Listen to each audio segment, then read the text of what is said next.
Good morning, everybody. Happy Saturday. Welcome to this championship edition of Coast to Coast College Football pregame show. I am your championship host, Uncle Shally.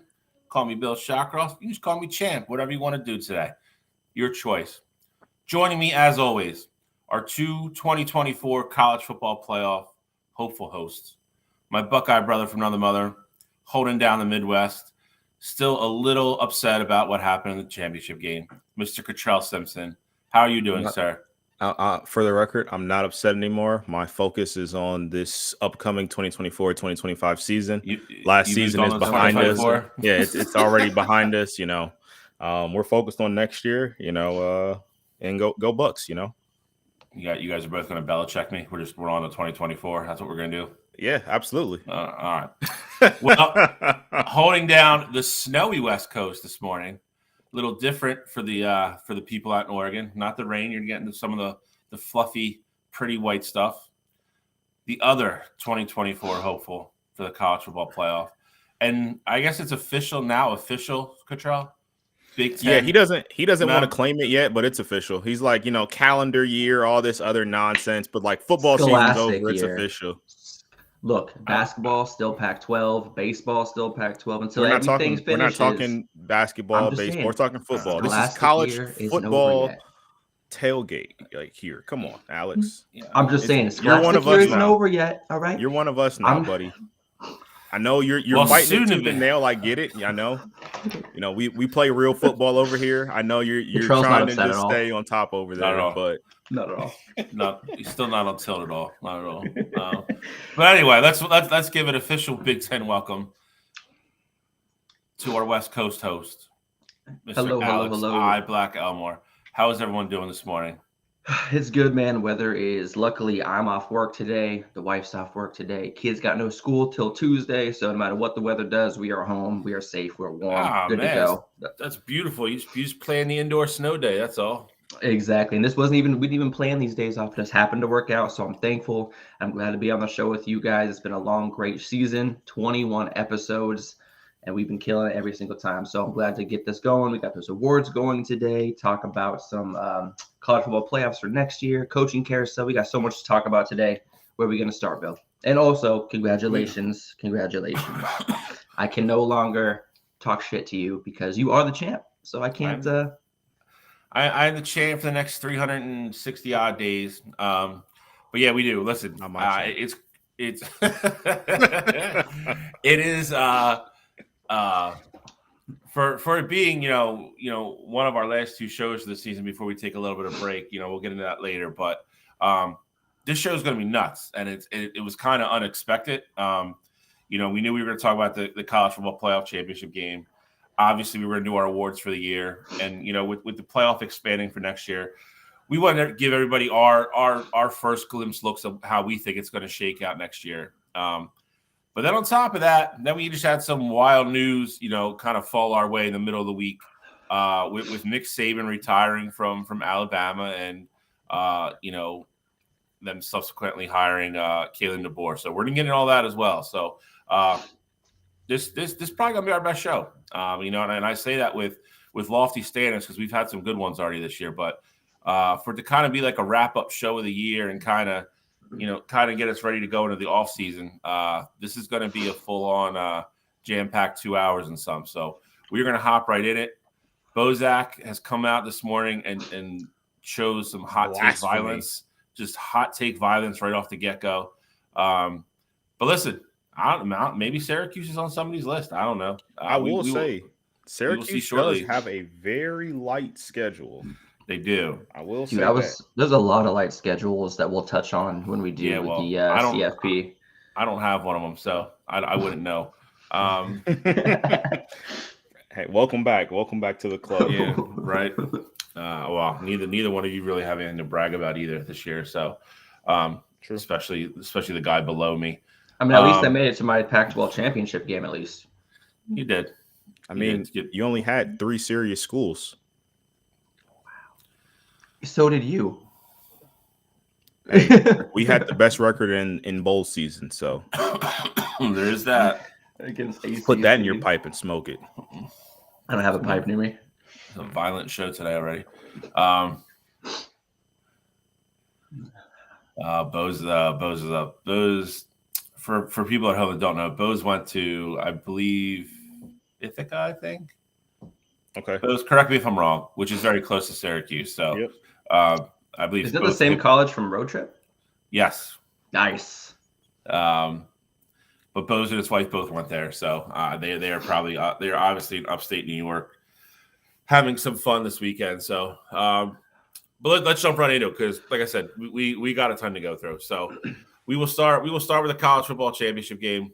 I will get my gloating in here and get it over and done with. Michigan 34, Washington 13.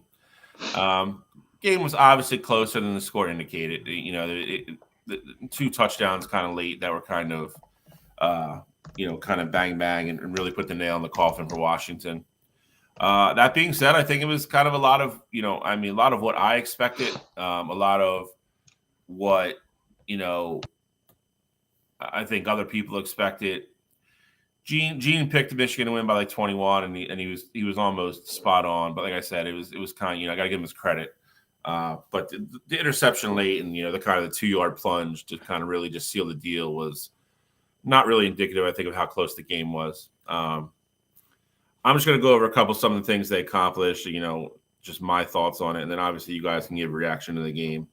15-0, I think that is the big boy club. There's only a couple teams that have done it: Clemson, Georgia, and then obviously Alabama.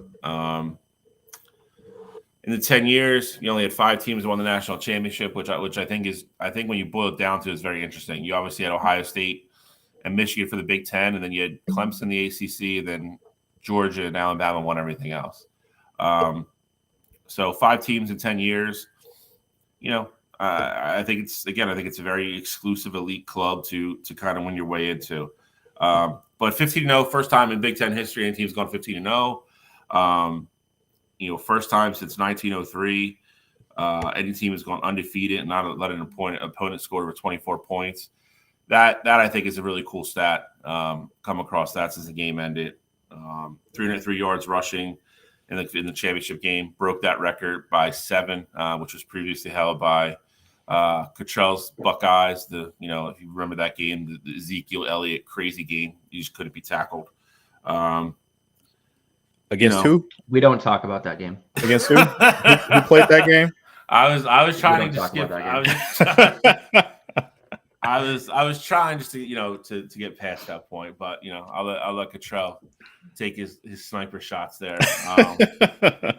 He did yesterday. He was sending group chats in yesterday talking crap. Like, dude cannot just hold in that Michigan is champion. He's got to relive in the past. Alex. He's angry. He's lashing out. He's lashing out at everybody. It's the way it is. This is Alex's fault. He's taking shots at my quarterback now that he was a fan of 2.5 weeks ago. But now that he's a Buckeye, he's suddenly just this bum. It was the wrong will, man. It was the wrong will. It was the wrong will. Hey, we got receipts for that. That's what I'm just saying. I will only have Alex's back on this in that I've done the same thing like 3 times.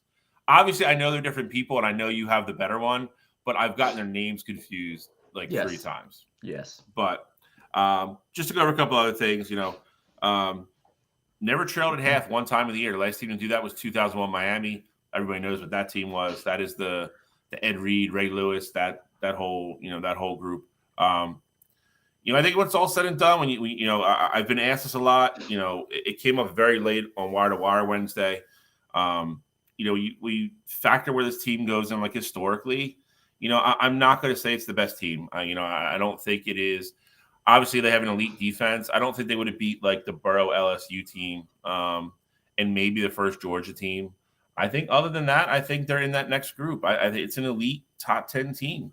I mean, the numbers don't lie. I mean, they beat people a little bit differently than people I think want to see. But that still doesn't change the fact of just how dominant they were. They beat Washington. They beat a very good Ohio State team. I've been asked that, and I hate to say it, that might have been the best team we played this year. And it's they beat a very good Penn State team on the road. They beat Alabama. Everybody said we were scared of Alabama. We were going to beat Alabama. We beat Alabama. So, they, as for as much crap as we got for the front end of our schedule, I mean, our last 5 games were against top 10 opponents, and we beat every one of them. So, I think you have to give credit where it's credit's due. I think they're a great team. I thought this team all year was capable of this. I'm not one to, I'm more along the lines of Cottrell than I am, I would say Gene, where Gene likes to be bold, and that's what we love about Gene. Me and Cottrell sometimes keeps things close to the vest, and inwardly might be very confident, but we don't like to, kind of put it out there and maybe jigs things. I'm a lot like that, but this is, when I picked them earlier in the year to make the college football playoff, I thought they were capable of this. I knew what they had coming back. The defense ended up being better than I thought it was going to be. I thought they were going to be I thought they were going to be a top 10, top 15 defense to pair with that offense. They were going to be very good. I never, I won't say anything crazy. I never thought they were going to be, the number 1 ranked defense in the country pretty much the entire year and end that way. And again, I think you saw that. I think you see a team against, Washington that was prolific against everyone, including Oregon twice, who was a very good football team. To hold them to 13 points and, beat up Michael Penix Jr. and make him look very ordinary and, kind of really take the rhythm and all the, the high flying and, the precision out of that offense I think it's impressive. You just have to give them the credit. Very good team. There's a couple guys that are out, obviously out of eligibility. I talked about Mikey Sanders on Wednesday night, excuse me. That kid's going to be a legend. He just is. And I love his story. Like I said, I don't know if everybody knows, but he was a 3-star kid coming out of Massachusetts, kind of, got a scholarship, but it was, a mix of a scholarship and kind of a preferred walk-on spot. Played his first, year and a half there, and the coaches were like, listen, you're just not going to be a wide receiver, not on this team anyway. Like, you should really look at like your options about transferring out. And, and Mikey, said, no, like, I want to stay here. Like, they teach me how to play defense. Like, I want to stay in Michigan. I want to be a Wolverine. I committed to be here. I don't want to leave, and I'll do, just put me somewhere I can help the team win. And the dude just, it's funny, as much as the credit is like Blake and JJ and Edwards or, some of the other guys, even on defense, Will Johnson, as much as they get, this guy's the one that just makes the big plays all the time. He's a guy that's going to be in Michigan folklore forever. And a lot of those other guys had great games on Monday. Just proud of them. It's one of those teams where, you follow a lot of these kids. Me and Cottrell are very big on like recruiting and the kids coming in. And we've talked at length because we started wire to wire the year that like JJ and Travion Henderson and Donovan, all those guys came in. And we've been saying for 3 years how exciting this year was going to be between those two teams because of all the 5-star kids that both programs brought in. And we followed both of them. JJ was, originally committed to Ohio State. And then Travion and Donovan were the top 2 running backs in that class. And they just happened to, go, to the 2 schools that hate each other and play against each other. So to really, really just watch those kids and been following them for, over 5 years now and watch them progress and grow and get better. And then obviously, come back and win the championship. I don't think people realize how hard it is to get a bunch of guys like that, some of which could have went to the pros last year. And get them all in a room and come back and say like, hey, like we're legit going to, we're going to give this one more shot because we believe we're good enough to do it, and have them all commit, have everybody go back to their agents and their moms and whoever and say, you know what, I'm staying. Like, we're going to win a championship, and then go out and actually do it. And that's not even, factoring in all the other stuff that's going on with that program this year. Ohio State is, kind of, it looks, to the naked eye that they're kind of doing the same thing. A bunch of guys that probably could have went to the draft and, been drafted, decently, or, definitely got, high round draft picks and got paid to play football next year. They're all coming back. So that part of it to me is kind of special. Like I said, to see Zinter and all those guys and just really come back and commit to each other and play for each other all year and not worry about the other BS and then actually pull it off and beat a bunch of good football teams. It's special. This is obviously my favorite team ever. You know, like I said, you mentioned Mikey, Blake Corum. I don't know what to say about Blake Corum. You know, I got asked by a couple people Wednesday after we got off the show. They texted me, you know, is Blake Corum on the Michigan Mount Rushmore? And it was something I never like really considered. And then I was like, I think he is. And I don't know how you would keep. I don't know how you would keep him or off. just running backs. I was asked everybody. I mean, running backs, he definitely is, and it's kind of saying something considering the people that we've had a lot of really good running backs go through Michigan. So he holds all the records pretty much. I mean, it's hard to keep him off the running back one. The overall one is tough. I don't know. I think it's a different discussion for a different day. I don't want to turn this into a Michigan show, but yes, you do. No, I really don't. I mean, you only got 2 slots available. You got 2 guys who are no doubt about it on there. Well, Woodson's on there. Howard's on there. Desmond Howard, and then so you only had 2 slots. I do. You put Brady on there? I mean, granted, he's an NFL legend, but was he a college legend? I didn't really follow Michigan back then. He was not. I mean, he lost split snaps. Yeah, it's a whole debacle. It's a whole comprehensive thing. I mean, he's not though. As great as he was in the pros, Brady is not, and nobody will tell you any different. No real Michigan fan would put Brady on their Mount Rushmore. I mean, Jim Harbaugh said it himself that J.J. McCarthy is probably the best quarterback Michigan's ever had. Like college quarterback, J.J. is probably it. J.J.'s tough because there are guys like Chad Henne was a great college quarterback. Chad Henne was good. Braylon Edwards also has an argument. Braylon. And then you got Anthony Carter back in the day. I mean, who was, the first really, really, really good Michigan wide receiver. It's tough. I'll probably, I think with time, with anything, I don't like being a prison in the moment type thing. I think with reflection and everything else, I mean, I think it's, you gain knowledge with time. Future show idea. Yep, future show idea. Yeah, definitely, for sure. I think we could put a bracket together. Some of these schools, maybe like all college Mount Rushmore. Yeah, top 4 Mount Rushmore. Let's do it. Future show. Putting that in the back of the mind, right there. There you go. But like I said, it's this group to me is special. I've always been a big JJ fan.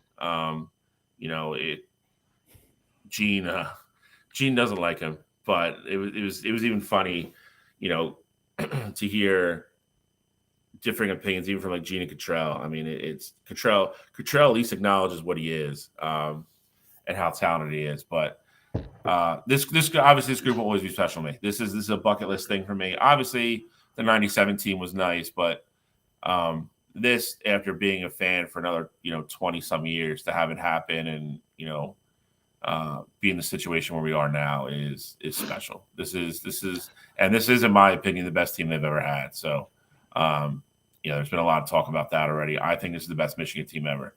I think it's the most complete team, top to bottom. We get into the actual gameplay now. I'm done. Bragging over my boys.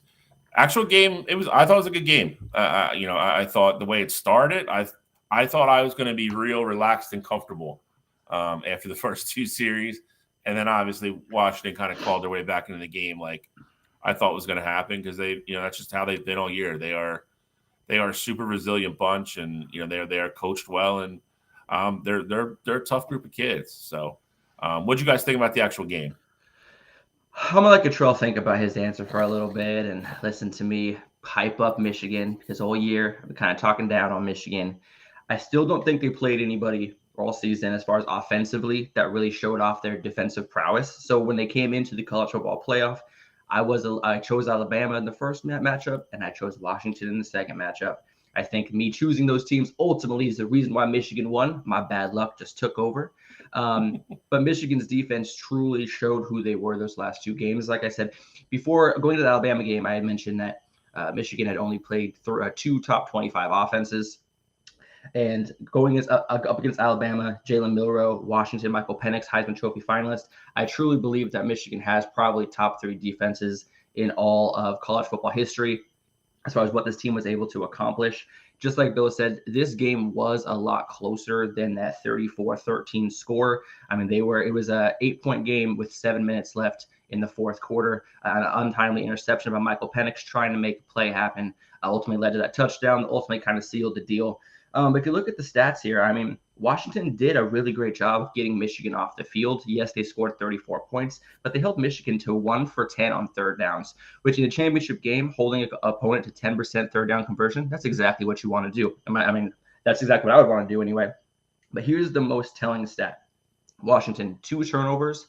Michigan, 10 points off Washington's 2 turnovers. The other glaring stat is that Dylan Johnson, he went out in the first quarter with his ankle kind of banged up, which he's been suffering through the last half of the season. He only got to touch the ball 9 times. And I think that really kind of hurt their game plan, made them really one-dimensional. Only ran the ball 20 times, and Michigan was really able to kind of drop back and really just have free runs at Michael Penix. There's a really surprising thing that really impressed me with Michael Penix. I know that Michigan won. One thing that really impressed me, people are saying Michael Penix is not an NFL quarterback. What I saw is totally different. That dude's been sacked 7 times all year. If his offensive line kind of stepped up, I think this game would have been a little bit closer. But Michigan was constantly in the backfield. Do you know how many sacks Michael Penix took? Just 1. That shows kind of how he was able to kind of move out of the pocket, get rid of the ball, make smart decisions. And that shows me that he is going to be ready for the NFL next level. But ultimately, Michigan hands off to you. I mean, Edwards absolutely looked amazing. What was that? How many did he have? He had 6 carries for 104 yards, 2 touchdowns. I mean, I don't know how Michigan fans can feel any better going into next season with him as your lead running back. Bill, congratulations. Like I said, it was a great game. I thought Washington was going to make a second half comeback. They did make it a game down 8 in the fourth quarter. I thought they were going to, when they were driving, he threw that pick near the end zone.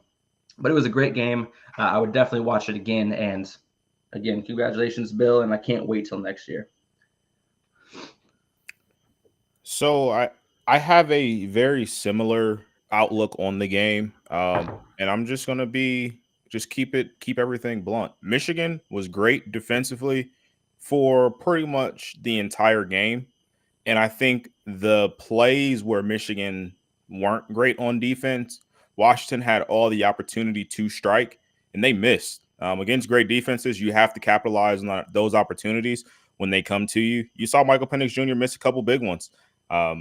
Obviously, the 4th down call near midfield, it ultimately didn't hurt them because they stopped Michigan from scoring once they gave the ball back. But that's a big play. You know, even if it's not a touchdown there, it's at least 3 points. And I mean, I think as much room as Odunze had on it, you know, I think he gets into the end zone there, and that could potentially change the course of this game. So as great as Michigan was all game long defensively, Washington had their chances to strike, and they really just missed. I mean, even in the fourth quarter, you know, we talk about it being a 1-possession game, and, you know, I know a lot of people don't like that holding call that negated Odunze's big play in that fourth quarter. But again, you know, I'm kind of the same mindset where I do think it was a bad call per se, but at the same time, you can't put yourself in that situation. Like, don't even give the ref a chance to make that call there. So I think as great as Michigan played defensively, Washington also shot themselves in the foot offensively with the missed throws and things like that. And that's just not what you can do to win a championship against the team that plays as well defensively as Michigan does, you know. So obviously the last interception, I'm not going to put that too much on Michael, just because it was a fourth down play. Like, all he could really do there was, you know, throw it up, give his guy a shot. So I'm not really too upset with that. I do think the score looks a lot crazier than what the actual game was, but got to give credit where credit is due. Michigan came in, they shut down a high-powered offense, and even with all those mistakes that Washington made, you know, they were still shut down for a large majority of that game. Alex, I agree with you. I do think Dylan Johnson being hurt, you know, affected some of their game planning, because even on that first run, obviously he was hurt coming into the game, and I know the run was pretty short. It was only like 4 or 5 yards, but he looked rather explosive up until he got tackled. Like, again, I know it's very, very small sample size. It's only 4 or 5 yards that you could see, but he looked confident running the ball until, of course, he got his ankle rolled up on. So, I mean, I just think it was a situation where Washington probably knew that was going to be a strong possibility that something like that could happen, especially how weak the ankle was. And I think they were ready for that. But for Washington, their offensive line held up great all year. You mentioned only giving up 7 sacks. This Michigan defensive line was getting after Michael Penix Jr. And, of course, as the game went on, they were hitting them more and more. So, last thing I'll say about them, again, got to just tip your cap. Michigan had a lot of experienced players back there. And when you have guys that are in your system for 4 or 5, 6 years, they know exactly what they're supposed to be doing defensively, and you can run more complicated things, and that's really what you saw with Michigan. I know there was a report afterwards saying that they actually, either it was Michael Penix Jr. or a coach that was, talking about how just advanced that defense was, and like not being able to see college defenses run like that. It was more like NFL style defense. And that's the luxury you get when you have those older players that understand and really know what they're doing. So got to tip your cap there. And, I'm sure you're happy to celebrate your championship. I am happy. And I did want to touch on Dylan Johnson because I talked about him Wednesday. I give that kid all the credit in the world for suiting up. If you looked how he went off the field in the semifinal game against Texas, you knew he wasn't going to be anything close to 100%. He came out all taped up, I'm sure he got shot up before the game. And like Charles said, I mean, you have the first run and his foot just gets caught in a weird spot on the same leg that's already hurt. Still went back in the game, tried to play. I think he played another 2 series. And there was this one, I mentioned the one play.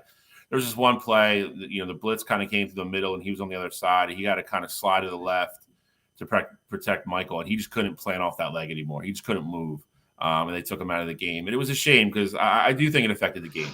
I think if you're being realistic, the real score of this game is probably 27-13 in my opinion. And I think that makes it look a little more indicative of what really happened on the field. And after Dylan Johnson went out, I think they only ran the ball 10 more times after that. It was something like that. It was like 10 or 11 more rush attempts after that. They had 20 total rushes, and 3 of them were by Penix. So 17 total, and he did 11 of them. So, yeah. I mean, they definitely went away from that part of the game plan. And sorry to interrupt you, Bill, but like Cottrell said just a few minutes ago, they probably planned for Dylan possibly getting hurt. But if that's the case, why not prep your backup running backs? Why not give them the ball more just to give the other another look, just to give them, because after Michigan scored the first 3 times, Washington had 2 3 and outs in that time period, just throwing the ball when Dylan Johnson was out. Like, they completely became one-dimensional way too early, and that ultimately set the tone. I think to answer your question though, just to compare it to the NFL. So we saw Houston and the Colts play this past week, and I know injuries didn't necessarily play a part in it, but you saw on 4th and 1, they threw it to their backup running back who had only had 11 targets all year and 6 receptions. And so I think in this situation, you're in the national championship game. You have a backup running back that has less than 200 yards. And I understand you can't be one-dimensional, but do you want to put the ball in the hands of the Heisman Trophy runner-up, or do you want to put the hands in a backup running back who you really hadn't trusted all season to move the ball against the best defense in the country? So I just think Kalen DeBoer was really between a rock and a hard place. I agree you can't go fully one-dimensional, but I also think Kalen tried to do some unconventional things. Like you saw either it was McMillan or Jalen Polk get like an end around where, they were trying to get creative and still run the ball and not be, your traditional run game. So I think he tried. I just think that, they didn't have a guy they trusted to put back there. No, and I totally get it. But like 51 passes, Michael Penix Jr.'s the most passes he's thrown all season in the game was 42. Like 51 is crazy, man. That dude's arm in the 4th quarter looked like he was sidearming it. Like he looked like he was just done. You have to mix it up. You have to do something, man. I mean, I totally get what you're saying. Here's the problem.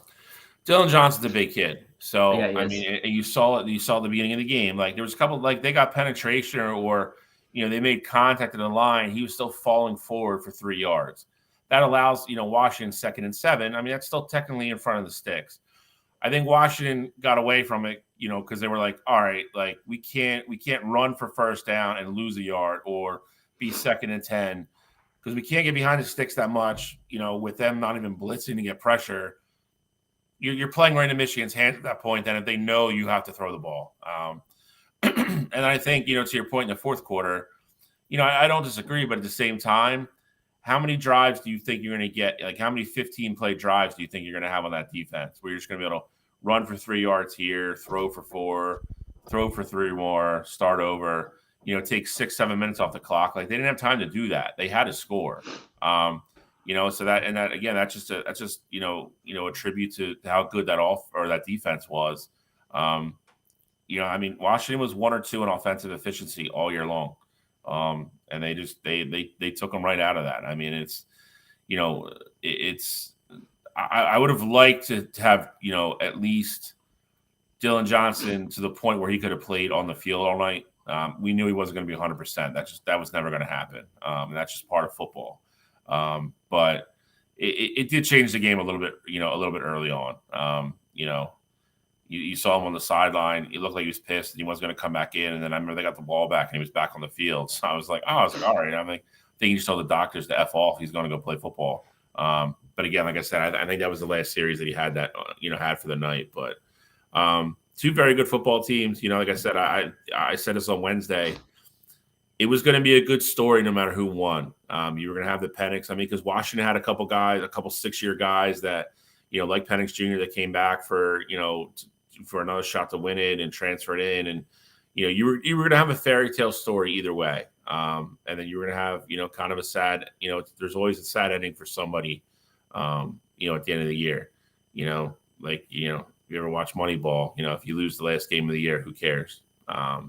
If you're not the one team that wins the last game of the year, that's the only team, that really gets to celebrate. So, great year of football. I mean, great year of football. It's been obviously it made doing this show a lot more enjoyable and fun and easier for us because we'll get into some of the awards here later. But it was a great inaugural season for this podcast to cover. It was a great season of football. Obviously, we get in the expanded playoff next year, which is going to make the end of the year just. I don't. If you're a college football fan, you know what's coming. For the casual college football fan, the last 4 or 5 weeks of college football next year are going to be insanity. It is going to be so much fun to be able, to see, colleges actually host playoff games on campus. I don't think people realize how awesome that's going to be. I'm not positive on this, so correct me if I'm wrong here, but if a seed 5 through 12 goes to win the national championship, will they be 16-0, or did the NCAA cut a game from the schedule for next year? I think you would be right because because the first 4 would get byes, so they play 1 less game. So you play 12, so conference championship game will be 13. No, I think you'll play 17. No, because you'll be at 13. You play your first game, and then the semifinal, and then the championship. It won't be a semi. You start with 12. The top 4 get byes. So you'll go from 12. You'll play the first. Oh, you're right. You'll play the first round games. You'll go down to 8. Then you'll go to the semis. Then you'll go to the final. So if you're seeded 5th or lower to run the table, you'll have to be 17-0. But chances are, though, if you're 5 through 12 anyway, you're not undefeated. Probably not. You're not going to be undefeated, unless you're the group of 5 team. True. Yeah, that's your only shot. So let's not jump the gun on this a little. For sure. We're literally going to get into this in like 15 minutes, and we will go over everything about what's going to happen next year. I did just want to throw in like one quick tidbit here before we get into the coaching news. Bowl Mania, don't have the graphic for it, but the 3 you see here are the 3 that ended up tying for the top. So there's a little. That's hilarious, by the way. It is hilarious. So there's a little. I don't say controversy. There's a little. Gene went and picked Washington because he thought all you guys. Well, he knew I was going to pick Michigan, so he had to try to find a way to get tied. So he picked Washington thinking everybody else picked Michigan, and I was going to pick him up a game. So I think he's a little, I think he's a little, I don't want to say bitter because bitter is not the right word. He's not bitter, but, I think he's a little disappointed. Got to give him credit, though. He came in second. I mean, he is, if you look at if he would have picked Michigan, like he said was going to happen, would have tied for first with us. Yeah, that's pretty crazy, man. Like 35 people entered, and like all three of us are tied for first. Like that's right. People are on the show, man. The right people are on the show. Well, I mean, I only know first place, but so it's this year. No, I've won it all 3 years. Well, I tied this year, but still tied for first. Yeah, you're sharing the title now. Sharing the title with my esteemed co-host this year. That's the Michigan way, usually. Yeah, right. So this it's like Jim Harbaugh sharing coaching responsibilities. Listen. You had a nice decade-long run of being the relevant Big Ten program, and you're not anymore. Get used to it. We are now the relevant Big Ten team until you win one. I got to give Gene credit though, and I'm gonna say give Gene some love. If you look at, I don't want to say Gene and Cottrell can jump in here. When we started Wire to Wire, me and Cottrell clearly that was the first thing we bonded over. He was a huge Ohio State guy, I was a Michigan guy. So very early on, that me and Cottrell were just gonna be college football's our thing. Gene likes it now, and Gene has come a far way, with getting into it and following it, and I would say actually enjoying it now. Gene was not about college football at all when he started Wire to Wire, at all. Knew we had to do it, but wasn't really excited about it. Did it by the seat of his pants. The man is a legit fan now. If there's one gripe I have, it would be that he would just pick one goddamn team and that's part of the pain of college football every year. You got to ride and die with your school. So me and Cottrell got to work on that. We got to get him down to one team. We just got to get him to just we go all in on the Penn State train. We need a Penn State insider, and he's capable of doing it. We need him to be the Penn State guy. We will be very Big Ten heavy now, but that's okay. I mean, because I hate to say it, but where we air this, the best conference in the goddamn sport. It's that, and where we air, where most of our fans that watch our show, it's Big Ten country. And we now have Alex coming in with Oregon, so we have the whole West Coast lockdown now. Justin Lauder is in here again this morning, as always, so thank you. We just got to get Gene to settle down on the Penn State, because I think he's capable of some really good, James Franklin rants down the road here.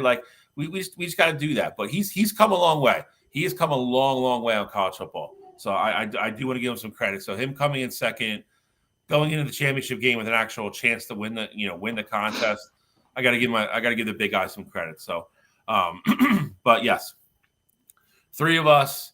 I actually blew this, So, and I it's nobody's fault but my own. I picked Washington on both shows. I forgot to go into the app and switch over to Washington because I picked Texas when I originally filled it out. If I would have done that, I would have won again. But it's okay. It's good for the show that we're all going to split the crown this year. I give you guys credit for keeping up. I think there was a lot of trash talk in the middle. Cottrell was up by 6 games. I could see it in his eye. I don't think it was ever that much. I don't think it was 6. I don't think it was quite 6. There was one point you were up. I'm almost positive it was 4 or 5 games. And then I started looking, and we had opposite picks, and I started catching up. And then I can't remember what game it was. It was a game. Oh, it was the stupid game that I gave you crap for changing because I was I'm going to catch up on here. And then I logged on and Cottrell switched his pick from when he picked on the show. I was oh, all right, that's how we're going to. This is cutthroat this year. This is cutthroat. This is what we're going to do. But I could see in your eye. You thought you were going to win this year. You had that little gleam. I did. That little gleam. I had to share a little bit. That's all. Yeah. It's all right. I had a stretch of 12 in a row hit, and that's what got me back in because I was a game below 500 at one point. Yeah. And then this third Saturday, I hit 12 out of the 15 games that played, and that's what got me back in. I did opposite of what I usually do. I usually start off slow, and then as we get down to the bigger stuff, I get everything right and kind of climb back into it. This year, I started off hot. The middle was garbage, and I got almost everything right at the end to catch back up to you two. So it was fun. Like I said, it's I'm the double champ this year. Sorry, it's the first year it's been done. Hold your applause. It's okay. There's next year for everybody. But it was fun. But saying if you're watching the show for knowledge, all three of your co-hosts here tied for first. Just saying. And the other guy tied for second. So from our other show. So I'm just saying, I don't know where you're getting your info or, where you're watching your pregame show. It's not any better than here. That's all I'm going to say. That's all I'm saying. It's a good call out. So where are we going next? We're going to go to the big bombshell news of the week. Job heard around the world. Yeah, that it was. It was a fast and furious middle of the week here. The GOAT, in my opinion, I don't really think it's debatable. I know some people are throwing certain people's names out there, and I just think it's blasphemous. But Nick Saban announced in the middle of the week that he was stepping down.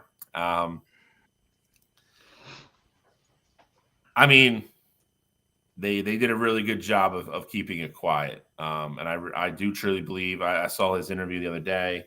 I'm sure you guys have as well. He said he didn't decide until, after the Rose Bowl. And I believe that, because I do believe as tight knit as, he the ship that he runs, and it is, you don't, Alabama is not one of the programs you get leaks out of ever. But nobody knew. Nobody knew. He walked in that day and sat down with the AD and the president and then addressed the team. And nobody really knew until an hour or so after that still. Walking away, saying he just doesn't have the energy to do the job up for what it takes to do the job up to his expectations. And if there was ever a man that, deserved, the belief and the respect and the benefit of the doubt for that, it's Nick Saban. I'm going to just go over some of the crazy accolades, and then we can obviously just feel free to discuss all this. 206 at 29 overall as a head coach, 9-time SEC champion, 7-time national champion, 6 at Alabama, 1 at LSU, all 7 in the SEC though. Made the college football 8 of the 10 years. Crazy.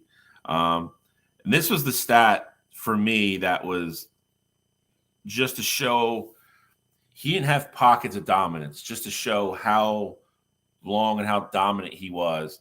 Any player that went to Alabama in the 17 years that he coached there, if any player that ever enrolled there and played for him stayed for 4 years, no matter when it was, at some point, every single one of those players won a national championship. That's crazy. Means if you stayed there for 4 years, his dominance was so long and so spread out that you got a ring. You won a national championship no matter what. I think he was the guy that we kind of all love to hate, and we love to hate him because of how good they were, and how good they were every single year. He was the standard for college football. He will be the standard for college football. He is the guy everybody's going to try to chase. I think with the way the landscape as it is right now, I do think you're going to see a change in a couple years because all this crap's getting out of control at this point. I think it's going to be really hard to catch. Because I think only having 4 teams in the college football playoff, I think was, it showed how elite Alabama was every year, but you had to win 2 games to win a championship. And I think with the new format, I think it's going to be harder to do that. And you look at the guys, Dabo's got what? 1, 2, 2.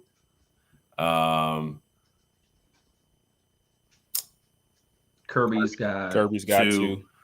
Harbaugh's got 1. Kirby maybe. I don't think. Dabo and Harbaugh are not going to be around long enough to even sniff it. How many does Mac Brown have? Mac Brown has 2, right? Yeah, Mac Brown's like 75 though. He's old as hell and at a bad program. I'm just saying who's active. We're just listing them off, right? Yeah, listen. I just think when it's all said and done, I don't think anybody's getting there. I think the expanded playoff and everything else is just going to make it. There's going to be way too much parity now in college football, and that's good for the sport. It's just bad for anybody that's going to try to catch his records. I was also thinking earlier that with the NIL, it's going to even out a lot of the playing field across college football. It already has. Correct. But again, though, even with NIL the last couple of years, we've had pretty much the same teams getting into the playoff. So I think in the next few years, we're definitely going to see it completely evened out. And we're probably going to see different teams in that college football playoff every year, which will obviously make it harder for anybody to catch them with that aspect. Correct. But yeah, I mean, listen, you guys. Cottrell's obviously a little younger. Alex is in between. But if you've been a college football fan for the last 20 years, it's kind of been the Saban show. And like I said, got to say thank you for what he's done for the sport. I was looking at the numbers. They were even saying like how much he's changed enrollment at Alabama. When he started, they were 25,000 students per year. Now they're 40,000. The revenue he's generated through the football program, it was mind-boggling. But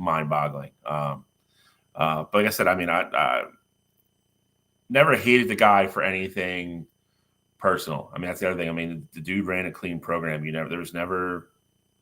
Alabama's never one of those teams that was under investigation or anything like that. He ran a program, and he was just better than everybody most of the time. Great recruiter, great coach. Definitely, I don't think he gets enough credit for being a guy who really cares about his players. And I think after he retired, hearing all those guys, like how much time he actually spends in the offseason, like reconnecting with guys and, talking football or like meeting people. And I think that's part of it as well. I think that's what we've talked about it on the show. I don't think people realize that being a college football head coach is even more of a year-long job than it is in the NFL.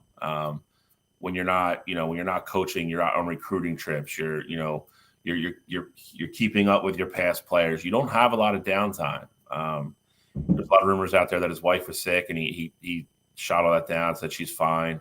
I do think it's awesome. I think everybody considers Nick kind of a type A guy, but he still calls his wife Miss Terry. Like even in like public interviews, like she runs the house, and I love that. And I love that he respects her and cares about her that much. That's how he refers to her in the press. I think that's a really cool thing. But like I said, you guys can talk about it. I'm in one aspect. I'm kind of glad that he's gone. I think it makes life easier on all three of us on the show, no matter how you cut it or slice it. But at the same time, he's a great pillar of college football, and I'll be sad to see him go.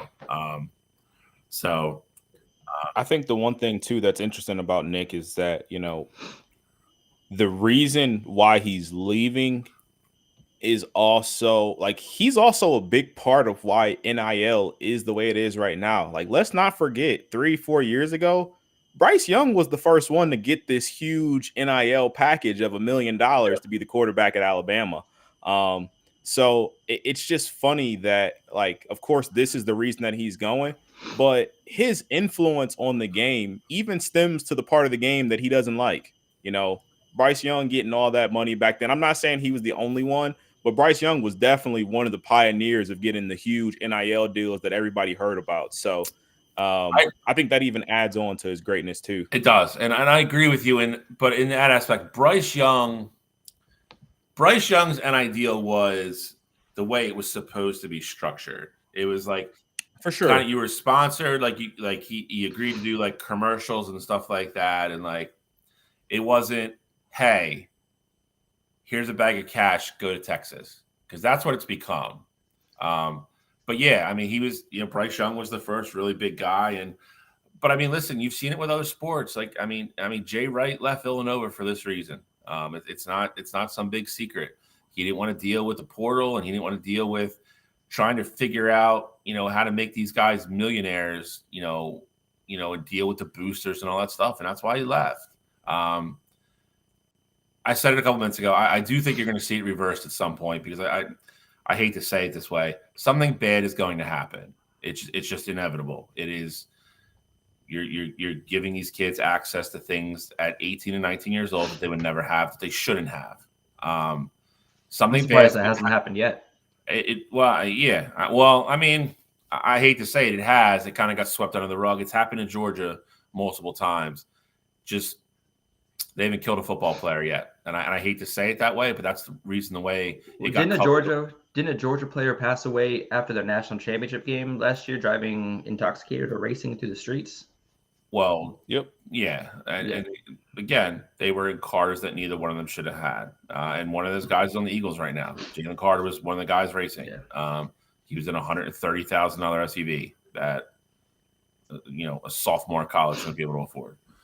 But I don't want to go off a tangent on that. But I do think you'll see it correct itself, because I saw a couple articles that are like, when the NCAA kind of gets off their hands here and actually starts to regulate this, I think a lot of people are going to scramble to see if he'll come back. I don't think he will. I think he's done, because I think the only place he would ever go back to would be Alabama.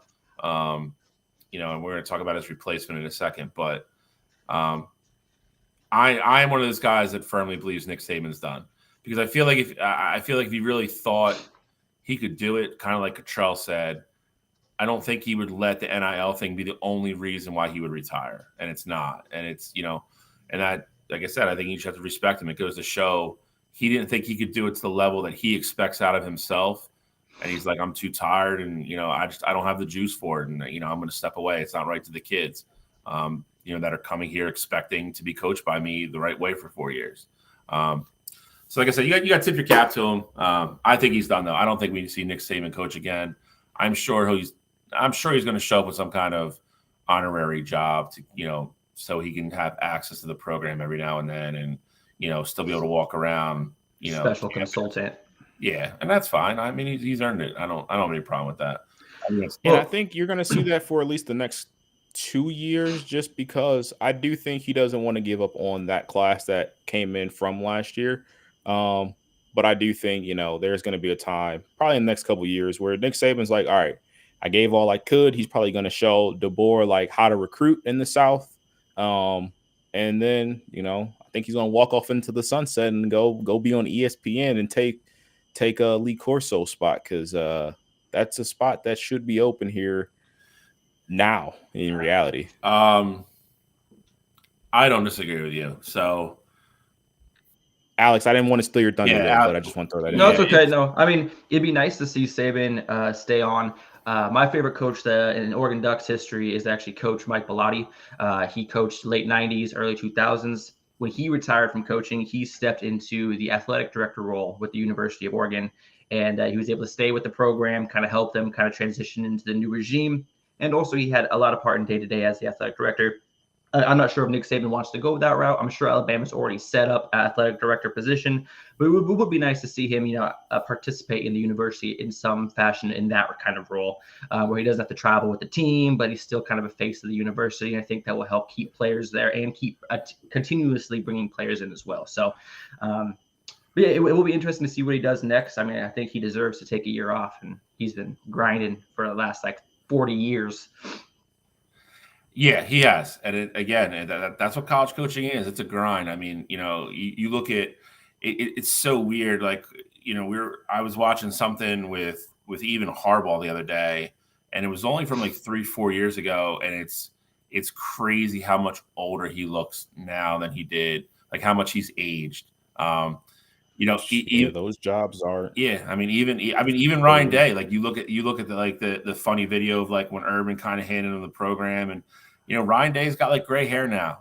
It's oh yeah, he definitely uses some Just for Men. That's for sure. He does, and it's like I said, to be the captain of one of these programs, I don't think people realize, the behind the scenes pressure and the pressure they put on themselves. Listen.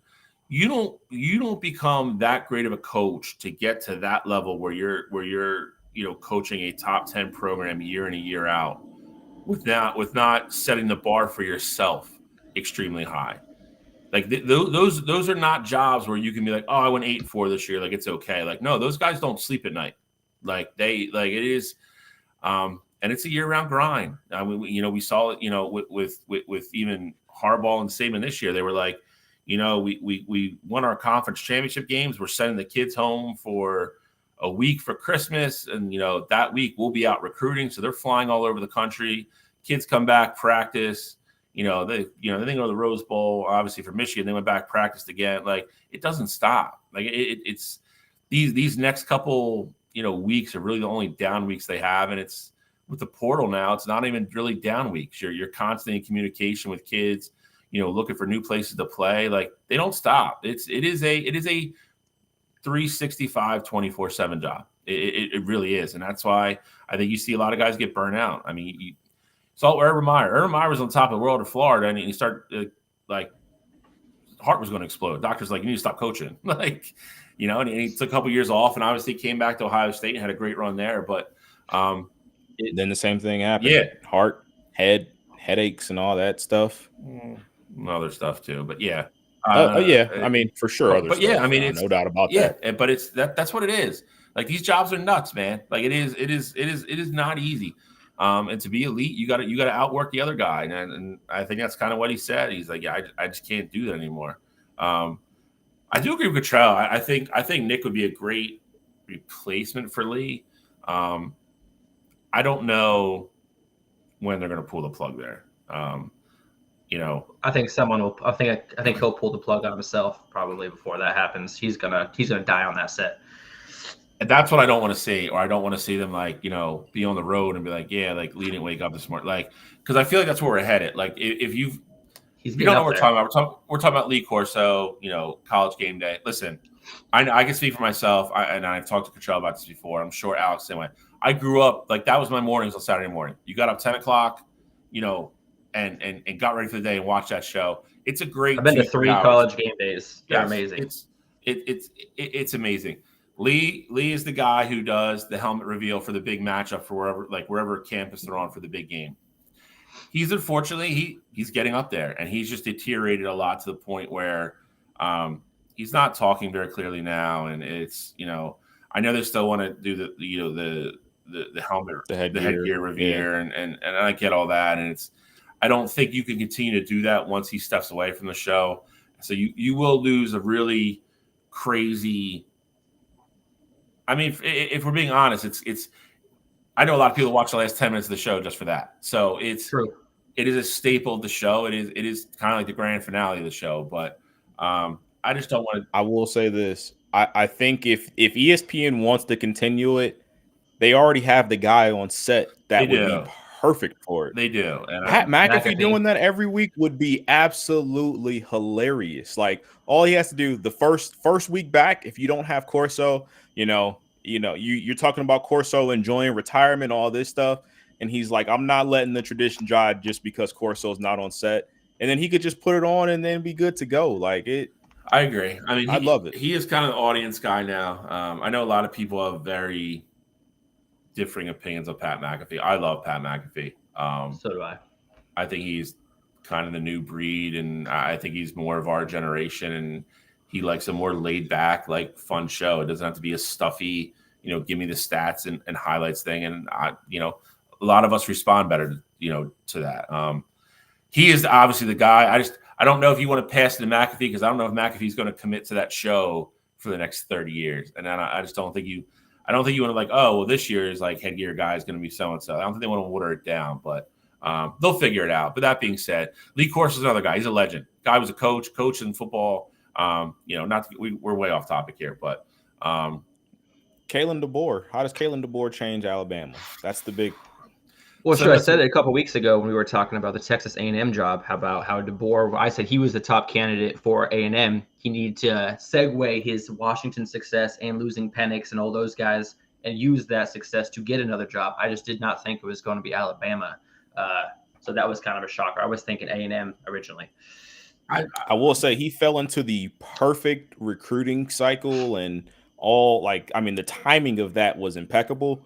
Because in reality, I feel like he was probably like the 5th, maybe 6th guy on Alabama's list to go after. They said and that's that not even a slight to him. They said in an interview yesterday it was always. I don't believe him. Of course they say that. Of course they say that. I mean, we know of 3 or 4 people at least that definitely. Dan Lanning doesn't come out. No. Dan Lanning doesn't come out with a Oregon hype video if it was always Kalen DeBoer. I'll tell you that. No, because they would have just hired. They would have hired DeBoer on the spot, and we wouldn't even heard about other candidates and all that stuff. So, But I mean, Kalen DeBoer, look, you talk about a coach that's won at every level, FCS, FBS. Yeah. You know, this Washington team, he's only lost 3 games in 2 years with them. Like that's incredible for where they're at right now. I think Kalen DeBoer, there's no question if he can coach. To me, I think the biggest question mark is, can he recruit in the South? He's never had any job down there in the South. And a lot of those big time players, you know, from the South, usually those guys come to Alabama because of that pipeline between either Kirby or Saban. Like a lot of those guys don't leave out of there. So I think that's going to be the interesting thing. You know, I think it's going to be tough to always try and bring in those West Coast guys. And I think it is great that Saban is staying, at least for now, because I do think that helps with that pipeline and keeping it open. But I think that's going to be the biggest thing for me moving forward. If Alabama can retain their success in recruiting the South and just keeping up with those recruiting classes as well.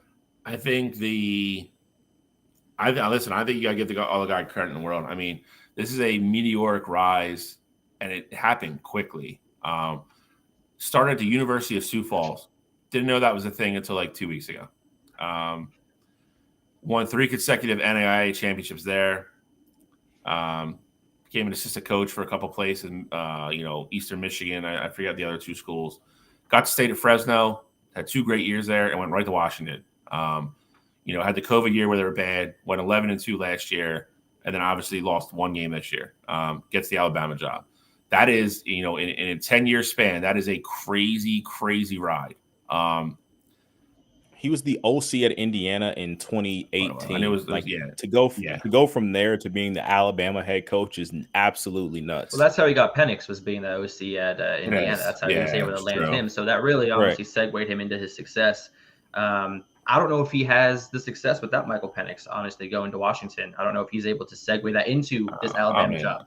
I don't think anybody thinks they're 14-1 in the national championship without Michael Penix this year. I think that's an easy one. But if it's not Michael Penix though, like I do think it could have potentially been somebody else. I'm not saying that Michael Penix Jr. is just growing trees and he would have got whoever he got would have been the Heisman Trophy runner up. But like, I do think it would have been clearly somebody else. Like, it's true. It's a good point. I think he can coach. Fresno State. We've talked about them a couple years on Wire to Wire, even before we started this show. Not even realizing, at least for me, that Kalen DeBoer is the guy that really sparked that success. Yeah. I think Saban staying kind of around. I think as long as we don't have this upcoming week, we don't have 20 Alabama guys in the portal, I think he's going to be okay. Because here's the thing. I think if the first 2 years he can concentrate on coaching with what he has there already, I mean, the cupboard is obviously stocked. Like, he's fine. If he can get through those first 2 years, kind of, let Saban take him under his wing a little bit and let him maneuver kind of the boosters and all the behind the scenes crap and, learn how to recruit in the South, like Cottrell said, which it is important. It's, a lot of kids say they like have open recruitment. They don't. There's a lot of kids that if you're a 5-star and Nick Saban came and knocked on the door, they know they're going there because of the pipeline in the NFL. I mean, it's the reality of the situation. There's nothing wrong with that. If you can keep that pipeline at least on and flowing, it doesn't have to be necessarily, to the tip top like Saban has it, but as long as he keeps it consistent, he'll be successful down there. He can coach. I think the bigger part of him is going from a Washington program, which, however you want to cut it, it's not a top 10 program. It's just not. He was kind of free to, doesn't have media up his butt every day out there, in Spokane. Like he went from a very good football program, but not a blue blood program, to the program, to where excellence is not only demanded, it's expected, and if it's not, you're gone. It's like someone going from the Cavs to the Lakers, like automatic, already media hype. You have a lot more pressure. I don't know. I don't know how you got to do that. Don't antagonize the man. It is. Oh, well, I'm just comparing like the amount of pressure and stress is like in Washington. He's getting like hardly any press besides ESPN occasionally, but like he's not getting the press he's going to get at Alabama, and that that job demands more media attention, which will take him away from the job a little bit more. So it's really going to see how he can balance out the finer things. It is, because I agree with Cottrell. I think the man can coach football. The man knows football. That is not the part of it I'm worried about. The part of it is the recruiting and how he's going to handle the pressure of the behind-the-scenes stuff, with the people that are involved in that program. And I think Nick had to play ball with a lot of them in the beginning, to kind of earn their trust and everything else. And then he got so good at the end, then it was like, well, no, I'll decide when I show up for booster dinners. I'll decide. Like, I make the decisions now because I'm the guy that's won 3 of the last 6, national championships. Until Kalen gets to that point, or if he ever does, that is the part that's going to be hard for him to navigate. Like you see it in like movies all the time. Like, it's funny, but like even like, Friday Night Lights, like, when you're a job like that, you guys you'll just drive around and see somebody in the grocery store and they're going to ask you 90 questions, or they're going to be like, hey, like, kind of, you say passive aggressive things about like your future. Like, that's what Alabama football is. Like, don't kid yourselves. Nick just became a master of doing it on the field and off the field, and it requires both there. So I'm curious to see how it shapes out for them. I think it's a good hire. Obviously, I think Dan Lanning was their number one because I think he's a little bit younger, and I think they wanted to, really kind of protect themselves that if they could get a really good coach that was younger, that's the way they wanted to go. Dan decided to stay with Oregon. Smart. I think so. I mean, I don't, that's my personal feeling. I think Dan Lanning made the best decision for him. And I think Dan Lanning going to the Big Ten with the roster he has was a good decision. I also think Oregon's a better program than Washington. So I think it's a different decision for Kalen DeBoer than it was for Dan Lanning.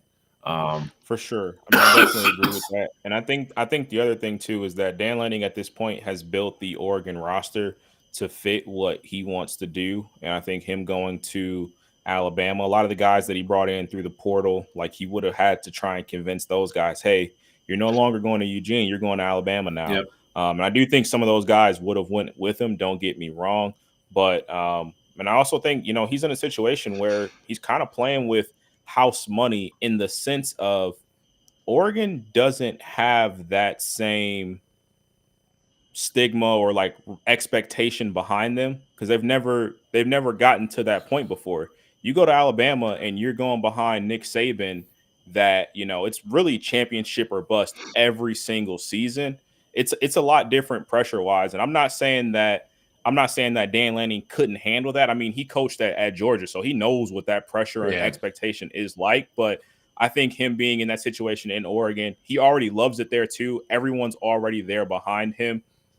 The pressure isn't necessarily on his back as much as he wants to win. Agreed. I think that's a good point. And again, I think that is why Dan Lanning was the first call. He has ties to the SEC. He understands it. And like I said, he's a younger guy. Like, that's the guy you want, because if you bring him in and he's successful, he's younger, you're like, all right, this is our guy for the next 20 years. We don't have to worry about anything. You know what I mean?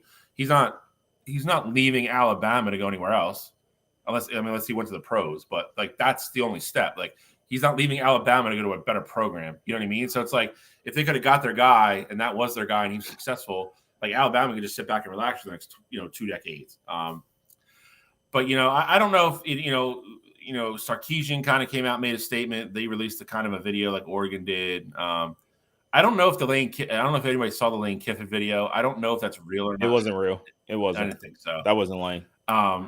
It was funny though, because I feel like that's how the conversation with Lane probably went.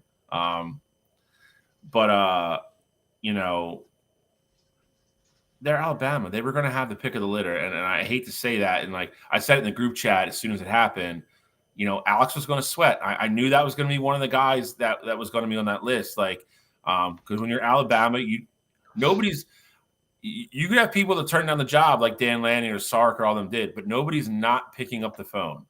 Like Dan Lanning 1,000% had that. Agreed, and that's what I'm saying. Like, there's no shot that not one of those guys didn't at least pick up the phone and had conversations, and the school had conversations with their agent. That all happened. Alex, good for you, and Justin and everybody else. Like, Lanning decided to say, you know what, to stay here. I want to take the team that I built to the top, and and you give that guy credit for doing that. Like like I said, I think many. You know why we didn't hear from Dan Lanning the night that the news was breaking? That man was at home with his son watching Jason Bourne, and he had his phone on silent, having a night with his kid. So he knew exactly where he was. He was in Eugene watching movies with his son. After the movie ended, he had like 50 text messages. He said, blowing up. He's like, and he saw on Twitter that he was supposedly in Tuscaloosa, and he's like, I'm in Eugene. I'm watching Jason Bourne with my kid. So it's really funny how things can kind of roll out of proportion because no one could get a hold of him. They all thought he was flying. He was just having some family time. All right, but like, be honest though. Yeah, I was like, when Cottrell put that thing in the group chat about him being spotted in Tuscaloosa, you were worried. Don't lie. I wasn't. I believe.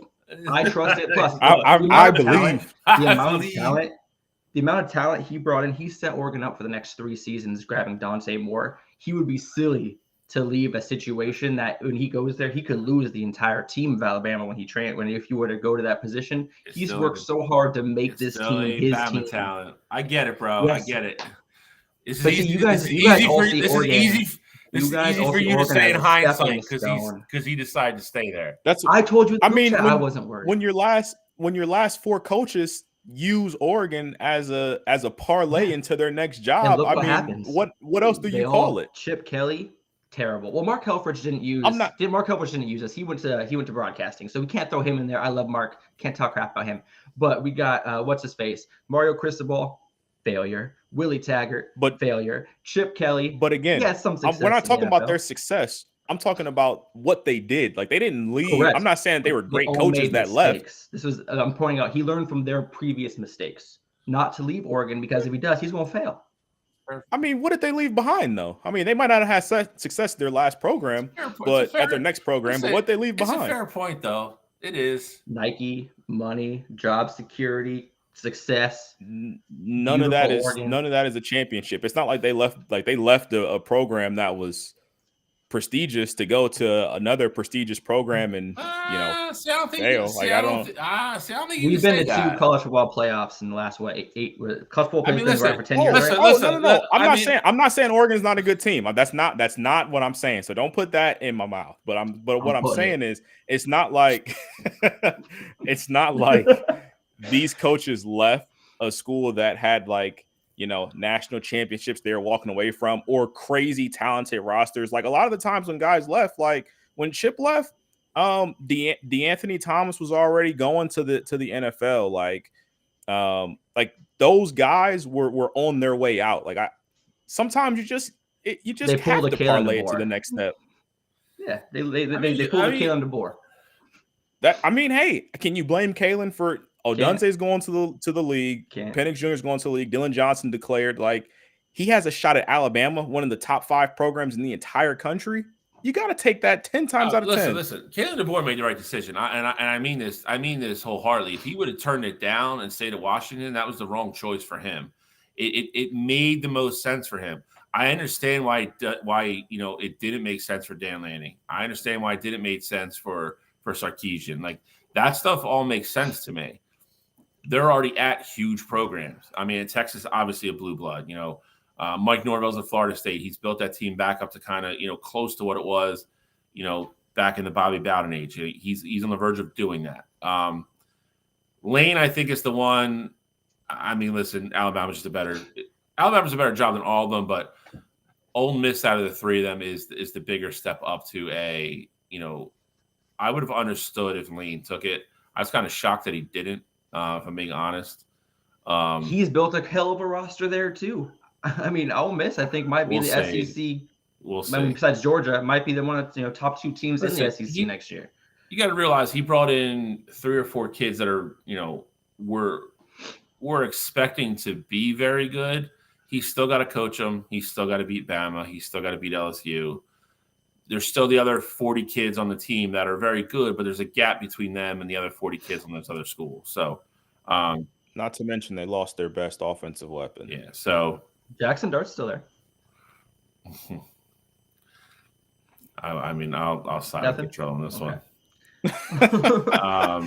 I do think though too, just not again. This last thing I'll say, specifically with Dan Lanning, I think it would be different if he had that success last year at Oregon and then didn't bring in Dylan Gabriel and Evan Stewart and Dante Moore and all those guys. Like if that class from last year was just leaving and he had brought in Will Rogers and just a couple of other like quiet pieces, I do think he would have seriously considered taking that Alabama job. But I just think with the roster that he's created over there at Oregon, I think that's really why he didn't leave. He could say he loves Oregon all he wants to. I think it's just that he feels like he's in a better position at Oregon. If he didn't build this program the way he did, I do think that he would have used that Oregon job to move on to Alabama. Let me also say though is that people forget that Dan Lanning is young. All right, he has school age. He has school age children, and I think that also might play. No, but what I'm saying is I think that may also play a part in why he stayed in Eugene. He's got school-age kids. He may not want to move them all around constantly. He just moved to Eugene a couple of years ago. His kids are getting settled. He may not want to uproot them again. It's 100% part of it. Alabama's. So, I mean, I think that's the reason. I think, he's at Oregon until his kids are done with school, if I'm completely honest with you. So I think he's there at least another decade because I think his kids are like 10 or 12 or something like that. So I think he's there for the long haul for sure. I'm not going to lie to you. I do know that that's a part of it. In reality, I don't think he would hold back. Like if Georgia's job opens up in the next 2-3 years and Oregon still hasn't like won anything or progressed to where he wants to go, I can 100% see Dan leaving that job. I think he's safe if his kids get up to high school. If it's before high school, I think you got a chance for him to go. That job might open up in 2 or 3 days, so we'll see. True.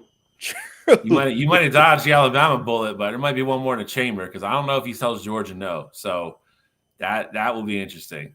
Where's Kirby going? He ain't going nowhere. Atlanta. Yeah, he's going the same place Cottrell thinks he's going, and I agree with Cottrell. Well, speaking of open jobs that are open right now, all right, not future possibilities. What about Washington? I mean, do you see anybody taking over Kalen DeBoer's spot? I mean, you saw the report that I sent in the group chat earlier about Jonathan Smith. Saying that he regrets taking the Michigan State job now that if that's true Washington. Or not, though. I would regret it. I would sure as hell regret it. I would say regret it because you're already over on the West Coast. So like I get that aspect of it. But I don't think there's any shot that he goes and coaches at Washington. Like I don't see that happening. To be honest, if I'm Washington, what I do, because you're so late in the process, Washington is a good job, but let's be honest, they're going to be on a down year this year. And it's not that they have a great recruiting class coming in. I think Washington should hire a interim, throw the interim tag on somebody, say they're the head coach, go the whole year, see how it plays out. Because it's not like they have championship aspirations anyway this upcoming year. Will Rogers just hit the portal. So we don't even know who's going to be their quarterback next year. So I wouldn't try to seriously go after a guy right now just because you're late to the party. Those top guys are already either set their stand or have made their decision to go to their next job. So I'd hire the interim guy, go a year, and then see what happens next year after the season goes. If I'm Washington? I'm going to disagree with you for the I don't think with the momentum Washington has and the other good players they still have on that team, Will Rogers can still turn around and recommit back to Washington if they hire a good coach. So I think there's 2 names they have to look at and they have to at least have phone conversations with. One is Jeb Fish from Arizona. If he has another good year, I mean, listen, that guy is kind of in a no-win situation right now. He's going to be playing in what's left of the Pac-12 and whatever else, next year. That guy is going to be on everybody's radar next year. And if you're Washington next year, if you're coming off the year with an interim coach in a bad year, your chances of getting somebody like him are probably decrease. I would call him now, see if you can get him now. And then you're talking about, with the kids that he ends up probably bringing with him. He'll bring his quarterback with him. That kid will hit the portal in 2 seconds. He'll go to Washington along with that wide receiver. I think it's totally different. It's a totally different football team all of a sudden. I think the other name to watch out for would be Lance Leopold from Kansas. Same kind of thing. These guys are going to be guys that are going to be primed for big jobs next year. That if they're up for openings in bigger programs, if you're Washington, you probably don't have the pool or the chance to get next year. So those are the 2 guys I would target. I know it's late, but listen, these are the hands that were dealt. Nobody thought Saban was going to retire, in the middle of January, and it's a domino effect now. You just don't want to be the last team that doesn't have a domino to replace. You don't want that to be Washington. You can't feel bad for yourselves now. Your head coach left. You got to call Arizona and see if you can steal their head coach. Put it on Arizona or put it on Kansas. You can't go to the Big Ten your first year and have an absolute disastrous year. You can't let it happen. You just can't. You got to figure something out. Cottrell, do you have a couple of candidates that you have in mind for Washington's position that you've thought of? The only person that I think if Washington goes out and hires a guy who they want for their future, I think it should be a coach that is not currently coaching a team. I think if Washington wants to go after somebody that has a track record of recruiting good players in college and isn't with a team right now, I think the name that comes to mind for me would be Cliff Kingsbury. I think he's a guy who can be at least it's a guy who has aspirations of going to the NFL anyway. And so I think he's a guy who can bring in top recruits, have some success early on in the Big Ten. And, in reality, you keep him as long as he wants to be there. And once he's ready to move on to that next job, I think he's a guy who can keep Washington's organization stable for the next 2 to 3 years, recruiting wise and, game wise as well, before he makes his next move to the NFL. So that's just like the one name that sticks out to me. Of course, just throwing another one out there just because I feel like I float his name out there with every job opening right now. Jimbo Fisher. If you want to just go, again, get a guy for some stability, at least for the next few years, that can coach and keep you competitive, I think that's another one that could potentially make sense as well. Yeah, I've been looking at a couple of names too. For me, there's 3 names that I really like. One of them is Willie Fritz from Houston. He had a lot of success at Tulane. He's had a lot of success in Houston. I think that he's been moving up the ranks. I think Washington would be a good spot for him next. I also believe, and this is kind of more of this would be funny if it happened, is the guy that already lives in Seattle. His name's Pete Carroll. He's available. He had success at USC. He's someone that is local to the area that if you want to keep recruiting successfully locally, someone all the kids growing up knows because they're probably Seahawk fans. So they know who Pete Carroll is. He's had success at USC. I think to me, if Pete Carroll wants to coach, that's a great spot for him. And then another one, if they decide to go the route like Cottrell had mentioned, where they do decide to go an interim route this year and go get a coach next year, I'm looking at Byron Leftwich. He's coaching right now at Colorado for this year, I believe as a quarterbacks coach. He's a successful offensive coordinator in the NFL, and he wants to be a head coach. I think he'd be a great transition for him to go from Colorado after a year, get back in the college swing of things and how everything runs, and then takes over a job at Washington. He's a high-profile name. It's his first job. Great college quarterback. I think he would be really successful in recruiting. But that's who I have if they decide to go the interim route. I like Byron Leftwich after this next season. I'll tell you this, though. If they hire Byron Leftwich, it damn sure won't be as an interim route. Like, he's going to be like, I want a 4 or 5 year deal. No, if you want me to leave Colorado and Shedeur, I'm saying if they do the interim, like for 2024, if you were saying, if they do the interim, because Leftwich is already committed to Colorado for this upcoming season. Not that he probably wouldn't leave for a head coaching job, but if they did go the interim route, I think after this year, they would go after Leftwich. I gotcha. All right. I think we've covered all the coaching carousel for now. We'll see what happens in Washington. We'll probably have news on that, by next weekend. So I can't assume, they're going to let that hang out there too long. I just see on Twitter that Dubs the dog has entered the portal.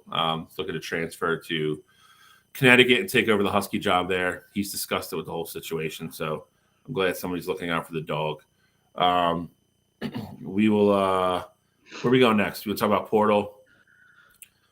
Yeah, I would say just cover portal real quick, just because had a couple big moves and some more names entering the portal. Evan Stewart, baby, best receiving core in the nation in Eugene, Oregon. God. Lord. Dude, we got 2,000-yard receivers. Like, we have one of the top, I think, top 10 teams play defense in the Big Ten. We were top 15 defense last season, and we've brought in Cam Alexander on the back end from Texas San Antonio. Like, we're stacking the defense. Don't think we're just focusing on offensive players, all right? We were a top 20 or top 15 defense last year. We're not bringing USC's defense to the Big Ten. What 1,000-yard receiver are you talking about? Trayshawn Holden. Bo Nix's brother. Because they always talk Evans about. Evans definitely not that guy. He did have 1,000 yards last year. No, he did not. He did not. He was like Evans. He was probably like Texas A&M's like third leading receiver last year. Oh shit! Yeah, I must. He did not have a good year. Yeah, 38 receptions, 514 yards. I'll take it. Though. Tez Johnson, I will give you that, Justin. I do like Tez. That's who is. You like Tez, and I think Evan. Look, Evan has all the talent in the world. I just think it's him versus himself, really. I think mentality-wise, obviously, I think the A&M situation didn't work out how they planned it to. And then also he has to stay healthy. I think if you get that, then, you're going to be in a good spot. I 100% understand why you're happy about the signing. I will say that. Oh, I get it. I mean, I think if the only thing I would be concerned about if I was working with him is immediately when he hit the portal, there was stuff leaking like how he was awful in the locker room. And that is A&M players trashed him. That is never good. Like it was like, he's for sure in the portal. Like he's not coming back. Yeah, dude's a dickhead. Like it was quick. Bitterness is ugly. All right. Listen, there ain't nobody on an A&M that can't go anywhere else if they don't want to, bro. It's not like he was like the 5-star gem on a crappy team. But listen, we've seen it before. Change of scenery, change of coaching staffs and culture. It matters. Again, I've never been a big Jimbo guy. I think Jimbo won the lottery with Jameis Winston, and then everybody just bought into he was something different than he was. And I've been adamant about that. He got lucky and had one of the best college quarterbacks of all time, won a national championship, and whatever. The rest has been what it's been. I don't think Jimbo Fisher's a good coach. I don't. So I mean, again, Oregon is kind of that. You saw it with Bo Nix this year. It's kind of that culture program. The Michigan kids talked about it at length. I mean, Ohio State, Bama, these kids all have culture. It's a winning culture. Either show up and you help the team win and do your part, or you kind of stick out like a sore thumb. And I think that's what happened at A&M. So we'll see if his attitude adjusts with a new uniform and a new coaching staff. Nobody is jealous, Justin. Yes, you are. We got Quinshon Judkins out the portal, so I am far from one kind of befuddled me. I'm not gonna lie. Not that he went to Ohio State. Obviously, I mean they always have good running backs. I thought for sure when he committed there that it was a signal that Travion was going to the league, and if that was the case, it completely made sense. With what else this was happening. With what else you did, what else they lost in the portal, it made sense. He'd be the cow, the bell cow. Listen, I mean, listen, I've gone through it the last, 2 years with Donovan and Blake. It can be done. You're always going to have one guy that's more happy than the other, and you saw it a lot this year with Blake and then Donovan's carries went down. Still had his, still had arguably 3 of the best, biggest 6 or 7 runs of the year. One against Penn State, obviously the 2 of the national championship game. And Ryan Day's a big boy. Ryan Day will figure it out. But I mean, it's tough at the same time too.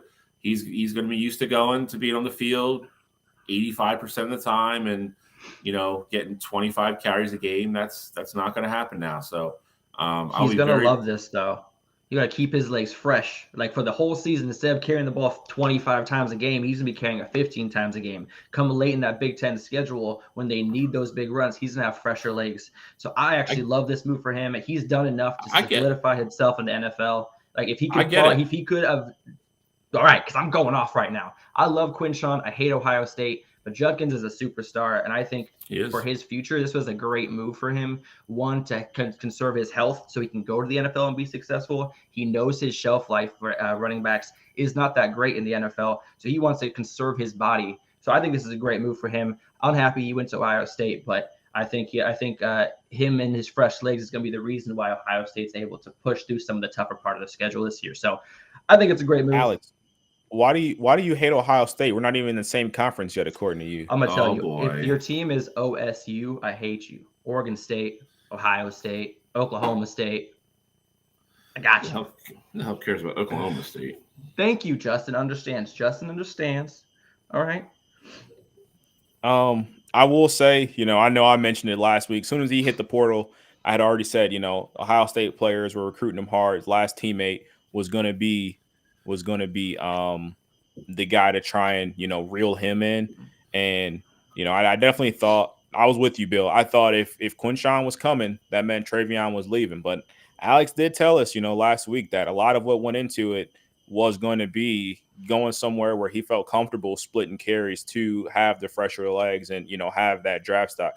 And that's not really what you see out of a lot of guys going into a year where they know the NFL is their top target for the following season. A lot of those guys want to have as most yards as possible so that they can get drafted higher and ultimately make more money because they know, it's going to be tough to ultimately get that second contract. So I was definitely surprised that he did it. Very happy that he did it. But, Ryan Day is going to have to find a way to work out having, I would say, preseason at least wise, going to have the best running back tandem in the country. So top three, got to figure out easy. Yeah, at minimum top three. So got to find a way to make that work. But I will say too, another name that I want to talk about in the portal, Jabbar Muhammad, I think is going to be a hot name. Obviously, with DeBoer leaving, going to Bama, some of the Washington players are already starting to hit the portal. Jabbar is in the portal now. Will Rogers put his name back in, like we mentioned before. I think it's going to be real interesting. And even, some of these Alabama players, they haven't necessarily put their name in the portal. I know Isaiah Bond has, the guy who caught the touchdown in that Auburn game. But there's a lot of rumors floating out about a lot of these other Bama players that could be hitting the portal here soon. So it'll be real interesting to see here for the next 30 days. I would say the next week or two are going to be real interesting. Assuming he'll get down there probably sometime this week and really get settled in and really start talking to the kids. And then he's there now. They had a meeting either late last night or this morning. I'm saying I think he'll get like stuff like he's there. He did his press conference, all that stuff. I'm saying actually getting sit down with the kids and, once they come back from break and everything, next 2 weeks are going to be very interesting. There's already a lot of rumors that Damani might go back into the portal. I don't know if that's going to happen or not. Because he went down there for Alabama and Saban and his old coach who's not going to be there anymore. And then obviously Muhammad is a top of the tier, frontline cornerback. So I mean, anybody who gets him is instantly going to get better on defense. I don't know if Bama. I don't know if he follows Kalen down there with what they already have. Like I said, what they already have on campus. Plus, they have Damani coming in. Apparently, I don't know if he goes there because it's very crowded there at that point. There will be no lack of suitors for him. I know Michigan will definitely be on him because they have to replace Mike Wallace on the other side from Will Johnson. So I know they will try for sure. But he's not gonna lack any suitors or offers. He will get a bunch. He's going to get to pick and choose where he wants to play football next year. But yeah, I mean, it's going to be interesting. It's going to be interesting to watch Washington, who they hire, and maybe some of those guys decide to come back and just withdraw from the portal. Like a Will Rogers or Muhammad. If they hire a big name, maybe. And then it is bad for Will Rogers. I mean, so many spots have been taken up. Like where is open that he has the best opportunity besides staying at Washington? I think maybe they entered the portal. Didn't Tulane they got a kid. They got Ty Thompson. Yeah, they got Ty Thompson. Exactly. They got Ty Thompson from Oregon. I don't know where he goes. That's a top program. I think he has to stay at Washington. I mean, if he wants to get the notoriety and have a chance of going to that next level, I think he's got to stay at a big program like Washington. Listen, I mean, the biggest thing is he goes somewhere, and you're not wrong in the aspect. I mean, would it be better for him to stay at Washington versus going to Tulane? Yeah. But the important part is that he's on the field next year, and he has to keep that in mind. He can't improve his draft stock, and he can't do any of that stuff if he's not playing football next year. So he's got to go somewhere that he's going to be able to be on the field and play and put tape together and put up numbers. And and show improvement and see what he can do. So, because I don't know, do we really know what Will Rogers is? I mean, he went to Mississippi State. He stinks. I think he's. I'll say this: he's better than what he played, and he played on a really bad Mississippi State team with not a lot of weapons in a really tough conference. So, I mean, it's again like, what does Will Rogers look like with a decent offensive line and at least a good running back and a good wide receiver? And I think that's stinky. you clearly hate him. So I think Will Rogers. I mean, I'm just being honest with the people. We got to Will see Rogers what it really would be is. an instant upgrade at UCLA. I think that's funny you say that.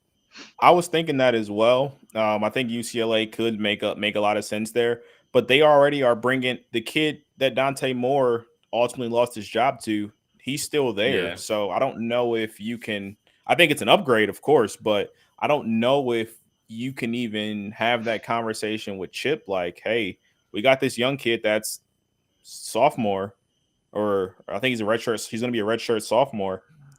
Am I going to make him wait a year? And he played, some games down the stretch last year, and we're going to bring in Will Rogers, who's going to be a 5th, 6th year kid for a year. Like, I think it'll rub some people the wrong way, in that organization. So that's the other tough thing that you got to deal with now, especially with NIL being as big as it is. Well, the problem is that Chip Kelly is in a must-win now mode. So, like, how is he willing to bet his job on this kid? That's really the question. I forget his name, so I'm sorry for saying kid. I should know his name, but I don't have it on me. Is he willing to risk his job on this kid? That's the real question, because he was almost fired this last year. If he has another dud, he's out. So why not take the risk on a guy who's come from an SEC program, who's used to being in big games every single week, and take a chance? But again, that's just my opinion. Obviously, we're going to see everything unfold. That'd be. I don't disagree with you. I don't disagree with you. I think that's a school that makes a ton of sense on paper there. But I just know, especially the way of the college football landscape right now, if you have a young kid that's playing, it's going to be tough to just bring in that older guy to really just take his spot, because chances are you're going to lose him in the portal, and then you're back at square one the following season, which is, in reality, I don't think that's an awful place to be, because you want to worry about this year, not worried about fully buying all your stock in the next year, because you might not even be there the following year. But I just think that's just unfortunately how college football works right now. True. All right. Cover portal. Let's get into the fun part of the show. Not that all of it's not fun, but fun stuff. We are going to project. We're going to give you our top 12 2025 expanded college football playoff picks as we sit here today. Now, this is still tough because we're all going to preface this by saying there are obviously still people in the portal. There's still people that could leave, still declare for the draft. So some of these picks, maybe the team doesn't necessarily fall out of it, but maybe team changes positions. With the Pac-12 folding, they are meeting, I think, next week to reconfigure the playoff. And what it's most likely going to be is there's going to be 5 automatic berths for conferences. It's going to be ACC, SEC, Big 10, Big 12, and then the next highest non-Big 5 conference winner will automatically be in the playoff. That 5th team will not be guaranteed, obviously, a top 4 seed. The winners of those top 4 conferences are going to be seeded separately, 1 through 4. They will get a bye the first week. 5 through 12 will then play the first round games at the higher seeds home campus, which is what's going to make this fun. So, you could have Texas have to go to Ohio State in the middle of December. Good luck. So 5 through 12 will play, then the winners will play 1 through 4. They will play, get to semis, and then get down to the finals. So next year is going to be very exciting. It is going to be it's going to be crazy. The best part about it for me is you're not going to have that big layoff like you did now. I hate it. I've said from the get-go, I hate it making those teams sit for a month. You're not going to have it anymore. You're going to have conference championship games. I think they take a week off and they go right into the playoffs. I think the national championship now is like the middle of January. Next year, I think it's going to be the Sugar Bowl, I believe. I believe the semis are the Fiesta and Rose Bowl next year. And then the championship game is technically what's going to be the Sugar Bowl. I could be wrong about that, but I think that's accurate, or it's close anyway. So we're going to reveal our top 12. We'll go through them. Like I said, this is more for fun, based upon where we think teams are going to be, so forth and so on. Don't hold us to it. We'll do this again when we come back at the beginning of the year next year, once we know the rosters and, coaching staffs and all that stuff is actually set. So without further ado, are we doing these all at the same time? Or are we going one at a time? What are we doing? We're gonna have one at a time here because we got the full bracket here. All right. It is taking forever to load up here, but it's coming up. Alex, I believe you were first in the rotation. Of course. Let's see. Let's make sure. Yeah, Alex, you were first. Here we go. Oh, look at the pretty graphics. Super nice. Yes, so this is my college football playoff prediction for next year. The homerism, good Lord. Okay, look, Oregon right now only has really 3 top games for next season. We got Boise State to start the season off, which I'm very high on Boise State, as you can see with them coming in at large number 12 seed. They got Boise State, they play Ohio State at home, and they got Michigan in Michigan. That's the one game that I think could be this, it could stop them from having an undefeated season next year and ultimately taking that Big Ten championship. But for me, where I like to have the meat and potatoes is really that 5 through 12 section of my college football playoff predictions. Coming in at number 12, I do have Boise State. I think that they're making a lot of right moves. Hold on. We have to stop this already. Why? Because yours isn't possible. Why? Because Texas and Georgia are both in the SEC. Okay. But Texas doesn't play Georgia. Texas doesn't plays matter. Michigan. The top 4 seeds are going to be the top. Will be the they have to be the conference winners? Yes, that's the way it's going to be done. That's silly. So that would put Oregon, Georgia, Clemson, and then that would have to be Kansas State. Kansas State would be your 4th. No, Arizona. Arizona would be the. Arizona would be. Or sorry, yeah, Arizona would be the 4th. Arizona would be the 4th seed. Okay. All right. See, that was my bad too. I was unaware of those requirements. So if we put Arizona at that 4th spot, bounce Texas down, I'm comfortable with putting Texas at 7 because I don't think they're going to be higher than Ohio State. And that really messes up everything. No, that's the only thing that changes. You just put Texas down against Michigan. Yeah, there you go. So Texas against Michigan, Arizona at that 4th spot. I do think Texas is, like I said, that the Big 12 champion is really the one that's up in the air for me because you got teams like Texas. You have Arizona coming in. Arizona and Texas do not play each other. The reason that I think Arizona ultimately will finish ahead of Texas in this case is they only play at Kansas State and at Utah. Those are the only really 2 struggling, games that I could see them struggle with. And they're both on the road. Obviously, Kansas State, I have them as number 8 seed as well. I have Kansas State has a very weak schedule. If you look at a lot of the teams on here, the main comparison is going to be how weak these schedules are. These conferences so big. There's a lot of teams coming up that really only have 1 or 2 actual make or break games on their schedule. Speak for yourself.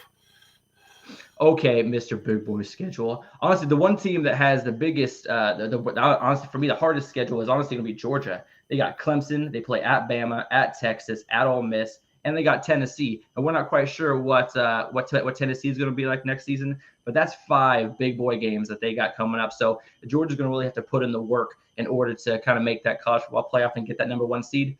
But here's why I like Georgia. 1 loss last season. Carson Beck is coming back for another year. For those of you that don't know, do you know what happens when Georgia QBs come back for year number 2? Success. We got Stetson Bennett. First year was 2020. Came back for a second year in 2021. Won a national championship. Before him, the other second-year starter was Jake Fromm. Took them to the national championship in 2018. His second year. Carson Beck, a second year starting in a Kirby Smart system. I think he's going to have a lot of success. Obviously, their recruiting is always going to be top-notch. So I really like Georgia coming out of the SEC next season, especially with Alabama's coaching change. I don't think they're going to have as much success next year. Hence why I put them at that number 11 seed, barely sneaking into the college football playoff. You guys got any questions as far as what I'm thinking, or you guys want to move on to the next?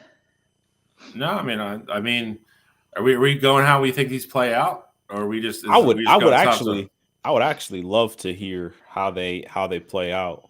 All right, let's do it. Let's do it. We got time. And just so we know, I got Michigan at 10. And in this scenario, I have Harbaugh staying, but I have JJ leaving. That's how I kind of have it in my head because he hasn't kind of announced either way. So that's why Michigan's at 10, just so we know.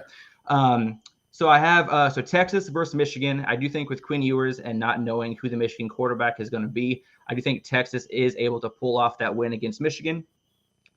With Ole Miss and Alabama, I think Lane Kiffin has done enough in the transfer portal this year, and Kalen DeBoer is not going to have as much success in Alabama next season. Who knows who's going to transfer out? I think Ole Miss coming back with Jackson Dart and the weapons he has on the outside, and with the defensive port transfers that they've gotten in this season, I do think, especially like Walter Nolan, for example, I think Ole Miss beats Alabama. When Ohio State and Boise State play, I don't think that's going to be much of a game. Ohio State takes care of business against Boise State. It would be awesome though if they played on that blue turf for that game, but that's obviously not going to happen. And then we got Kansas State and Penn State. I think Drew Aller can have a lot of success next season, especially with Katron Allen and Singleton coming back in the run game. But I just do think that with their new offensive coordinator, their offensive coordinator is used to more of a mobile quarterback, and Drew Allers does have mobility, but he's not. That's not going to be his main success. I do think that Avery Johnson in Kansas State is going to come out on fire and take care of Penn State at home. So that puts us at, what is that? That's so you go Georgia, Kansas State in the first quarterfinal. Who you got? So Georgia, Kansas State. I think this is Avery Johnson's coming out party. I'm not saying Kansas State wins, but this game is going to be a lot closer than we think. Georgia does beat Kansas State in that game, but I think that Avery Johnson becomes a household name in that game, or household name during that game. Then we'd have what? Arizona, Ohio State would be your next. Arizona versus Ohio State. So that would be at a bowl. From what you said, Bill, that's at an actual bowl stadium, or is that a home game for? No, bowl game. That'll be a bowl game. Okay, cool. So that would be a bowl game. Who was again? It was Arizona versus Ohio State. Ohio State. Okay. So with the weapons we have at Ohio State, I do think Arizona has a little bit of problem stopping the run. And that's why they were able to have so much checks against Washington, is their secondary was really able to put the clamps down on Adunze and Polk and all them. But with Ohio State's rushing attack and the probable returners that they have, I think Ohio State takes care of Arizona pretty handedly in that one as well. And then we have Clemson would be playing, is that Ole Miss? Or Clemson would be playing. Who would be Clemson be playing? Clemson would be playing. You said Ole Miss. You said Ole Miss would be Bama. Ole Miss, that's right. Ole Miss would beat Bama. So I got Clemson versus Ole Miss. I would have to say the SEC would win out in that one. Ole Miss taking care of business. Dabo Swinney, had a great, had a great end of the season, winning 5 straight games. I do think though that the 4 losses they had during the regular season is indicative of what's going to kind of go in the future. Clemson's not as high up on the charts as they used to be with recruiting. He does not use the transfer portal. His way of coaching is kind of honestly on the way out, and I don't think he's going to be at Clemson for much longer. Alex, I just made it a little bit easier for you. I'm going to add the updated graphic with how you're. You the man. You the man. Michigan get wrecked. Thanks, Justin. Why? Yeah. While we're out of here, so I found the breakdown just so everybody knows. So the first round, which will be on the higher seeds home campus, will be Friday, December 20th and Saturday, December 21st. One game Friday, 3 games Saturday. The following, 10 days later, the quarterfinals. These are the 4 bowls for the quarterfinals next year. On Tuesday, New Year's Eve will be the Fiesta Bowl. And then on Wednesday, New Year's Day, you'll have the Peach Bowl, the Rose Bowl, and the Sugar Bowl, which will be the quarterfinals. The semifinals, one will be Thursday, January 9th. The other one will be Friday, January 10th. Be the Orange Bowl on Thursday, the Cotton Bowl on Friday, and then the national championship game is January 20th.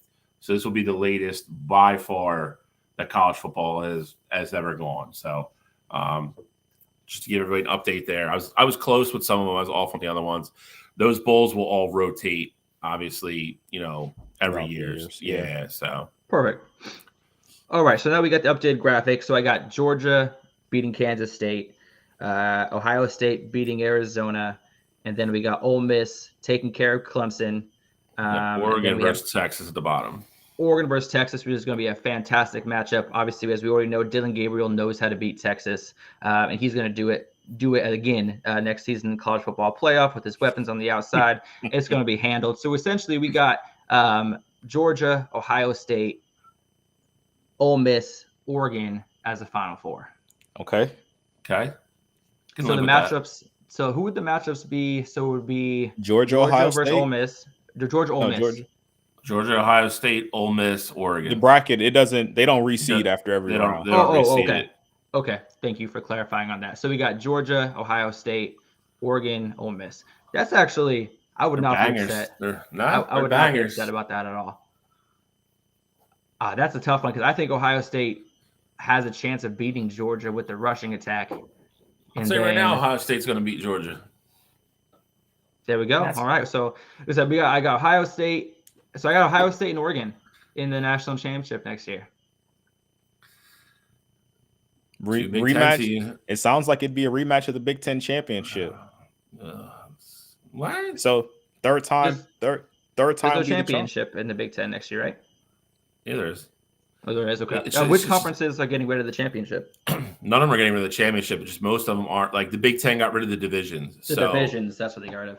So at the end of the year, if Michigan and Ohio State are 1-2, they're going to play each other again the week later. You're not going to have an 8-4 Iowa team or a 9-3 Wisconsin team from the West go in and get piped by 30. So Alex, your scenario would be crazy because just based on how your seating is and knowing that we go to Eugene during the season, so we'd play you guys once. Then, based on your seating, we play you again in the Big Ten championship. And then we'd see you a third time for the national championship. That would be nuts.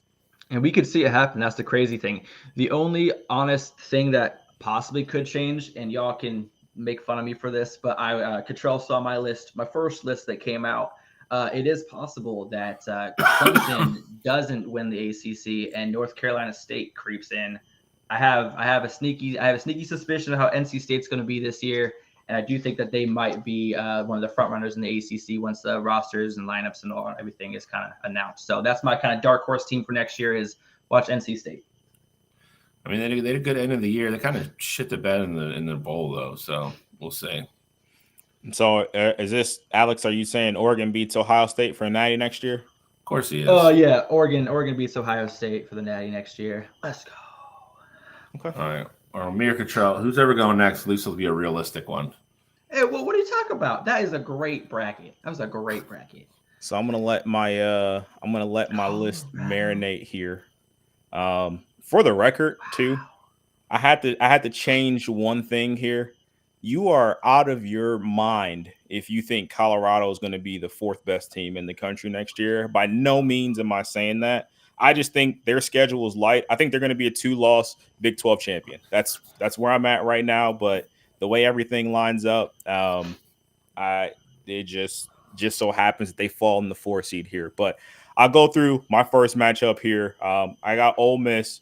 I think with all things that Lane Kiffin brought in, Ole Miss is going to be one of those top teams in the country. I still don't think they find their way to the SEC championship game. I still think they're, looking up at all the big dogs in that conference. But, I think that's a talented team, and they're going to find a way to still get into the playoff because they have that much talent.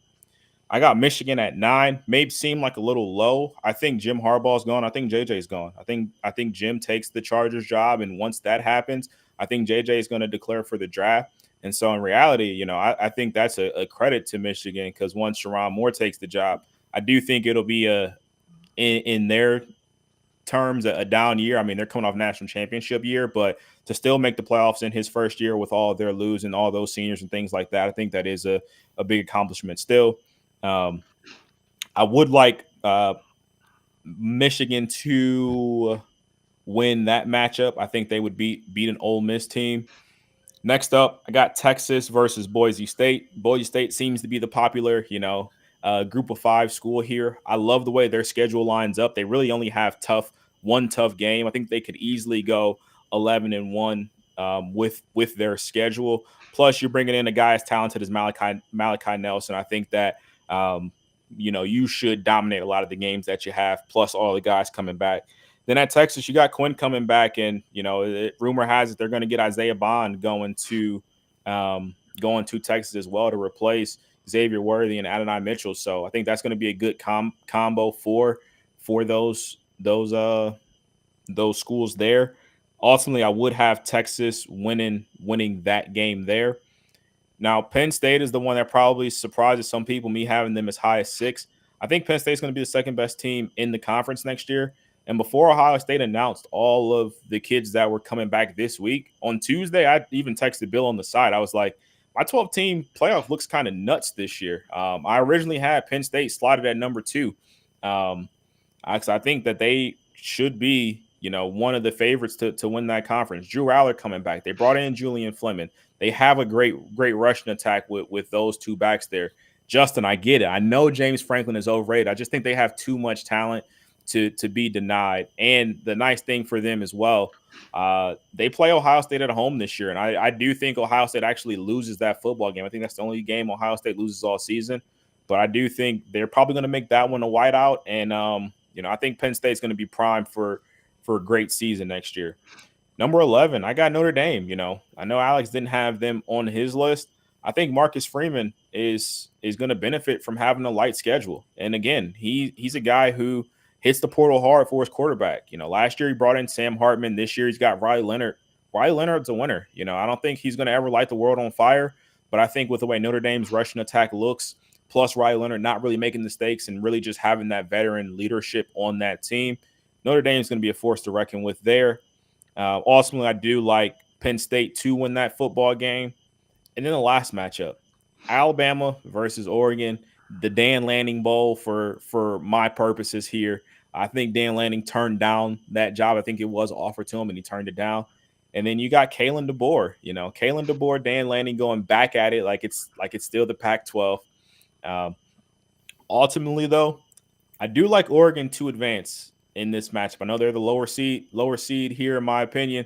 I like Oregon to advance. I think it's a bad matchup for that Crimson Tide team. I think Oregon will be able to score against them, so that moves them on to the next round. Contrell, hold on a second before you move on. Question about your Notre Dame pick. Do you think Riley Leonard is an upgrade from Sam Hartman? No. I disagree. For what they want to do, I think yes. Okay. That's all I wanted to ask. I say no, but I also think they're not going to ask him to do as much as they asked Sam to do. I think coming in, you knew Sam was that air raid guy. You saw what he did at Wake Forest. So I think they tried to implement some of that, to Notre Dame, and it really just didn't. It wasn't a match made in heaven there. I agree with you, Shally. I do think for what Notre Dame wants to do, Riley is like, that prototypical guy. They're not going to ask him to do too much. Just, be good in play action, give us a little bit with your feet, and really just rely on that rushing attack. So that's why I think Notre Dame has a bit more success this year. Second round matchups. Being honest, I don't think Sam Hartman was that good this year. I think that's why they struggled. I think he had a couple of big games in the beginning of the year and put up big numbers, and I think every big game he played after that, he didn't play well. Kyle McCord outplayed him in the Ohio State game. He got outplayed in the Duke game. Honestly, they shouldn't have won the Duke game. He got outplayed by Riley Leonard in the Duke game.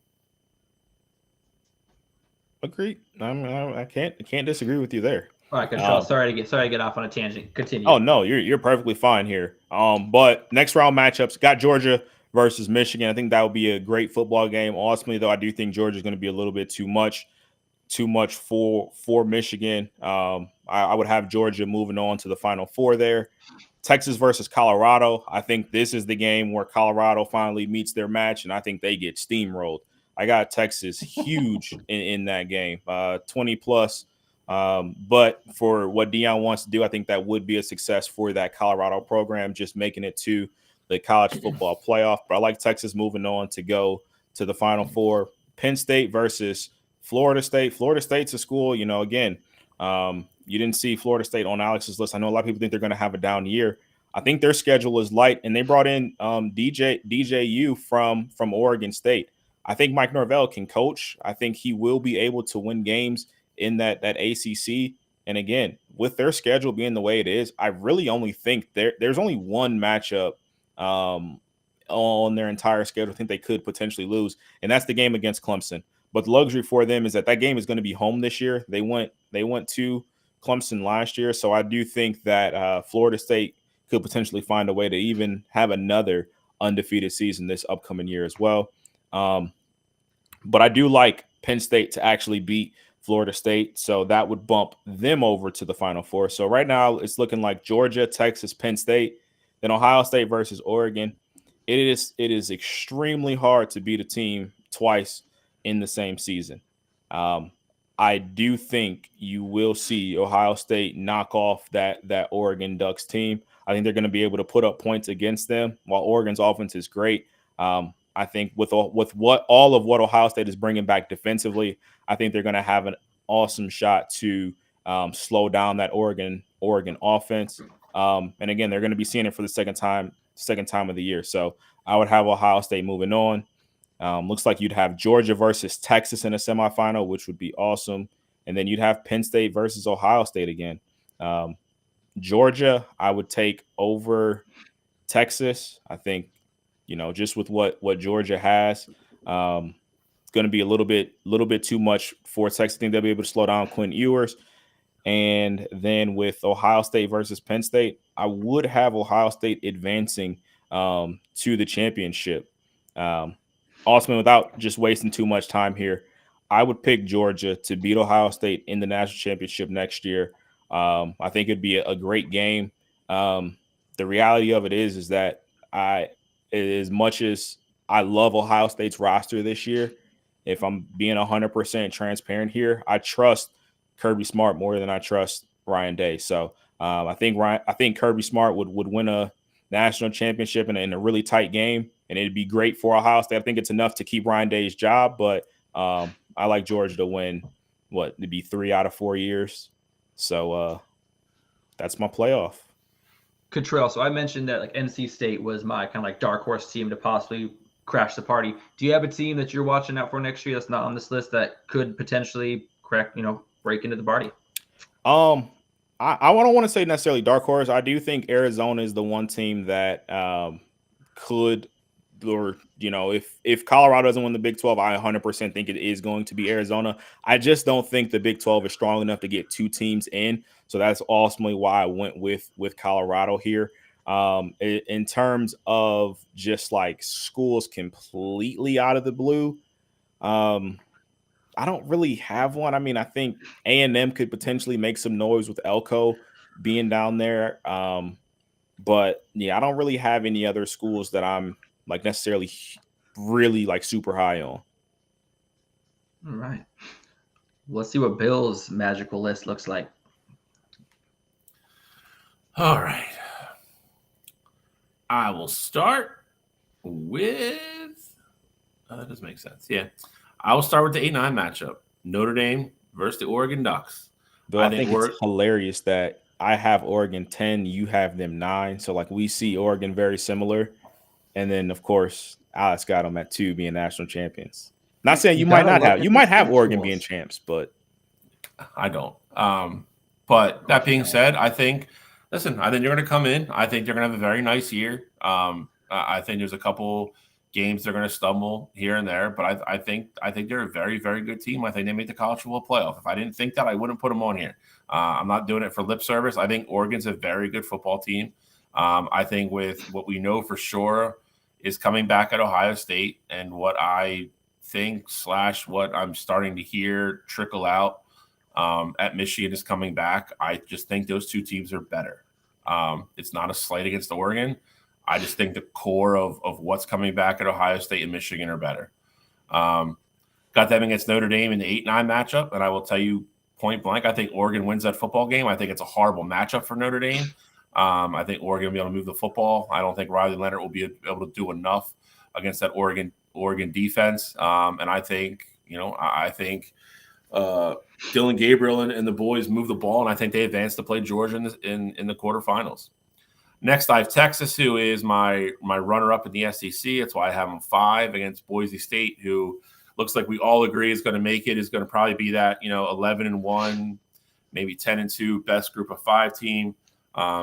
With Malachi going there and what they have coming back, it looks like we all have very high hopes for Boise State next year. So that will be my 5-12 matchup. I think with Quinn Ewers and the boys, though, I think it's just too much. I think this game is probably a little closer than experts think, maybe almost a replay of the Boise State-Oklahoma famous bowl game, but I don't think we quite get there. I think Texas has too much experience on that roster coming back. They're hungry after their semifinal knockout this year, so I will have Texas advancing in that game to play Arizona. Alabama, Utah, very interesting game. I think everybody's forgetting about Utah. I think they have a lot of talent coming back on both sides of the ball. Plus, Cam Rising has decided to stay. He's going to be healthy. We know how important quarterback play is in college football. So I think Alabama wins that game. I think it's a squeaker. I think Utah and Boise are probably everybody's if they don't have a horse in the race, they become everybody's kind of underdog favorite picks to root for. I think Utah gives them a hell of a football game.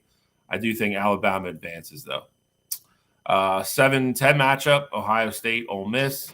I think what Lane Kiffin did in the portal this year is nothing short of magnificent. That being said, I know what's at Ohio State.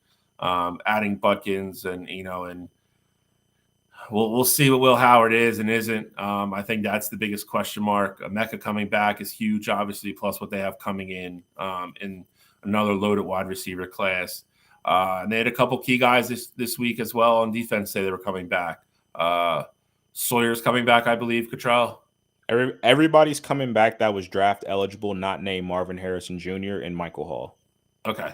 So you got Sawyer back. You got TJ back. I saw Denzel Burke as well. He's coming back. So that Ohio State team is going to be very good.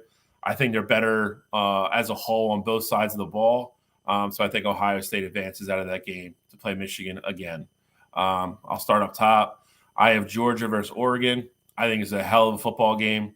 I think Georgia's the best team in the country, just like Cottrell. I think they're the best team in football next year, coming in anyway. So I will take Georgia to squeak out one there. But I think Dan Lanning and the boys will give Georgia and Kirby everything they want and then some. I just like Georgia's experience coming back on defense. I think that team's going to be very hungry with missing out on the college football playoff completely this year. I like Georgia to squeak one out there and advance to the semis. Arizona versus Texas. I think this is where Arizona's Cinderella run kind of ends. I do like that team to win the Big 12 because I think they're the best balanced team in the Big 12. I think Colorado's offense is going to steal a lot of the early headlines like they did last year. Colorado's had a great year in the portal with getting offensive linemen and people to skill positions on offense. Their defense is still going to be atrocious. They're going to be terrible. I know they're going to get Travis Hunter back on one side as a cornerback, but the rest of that defense is horrible. They have not really addressed it in the portal. I like Arizona to come out of the Big 12. Assuming Jeb stays and keeps everybody there. But that being said, I think Texas is hungry to get back to the playoff, and make a deep run again. I think Quinn Ewers, Steve Sarkisian get it done. They advance to the quarter or the semifinals against Georgia. Clemson versus Alabama.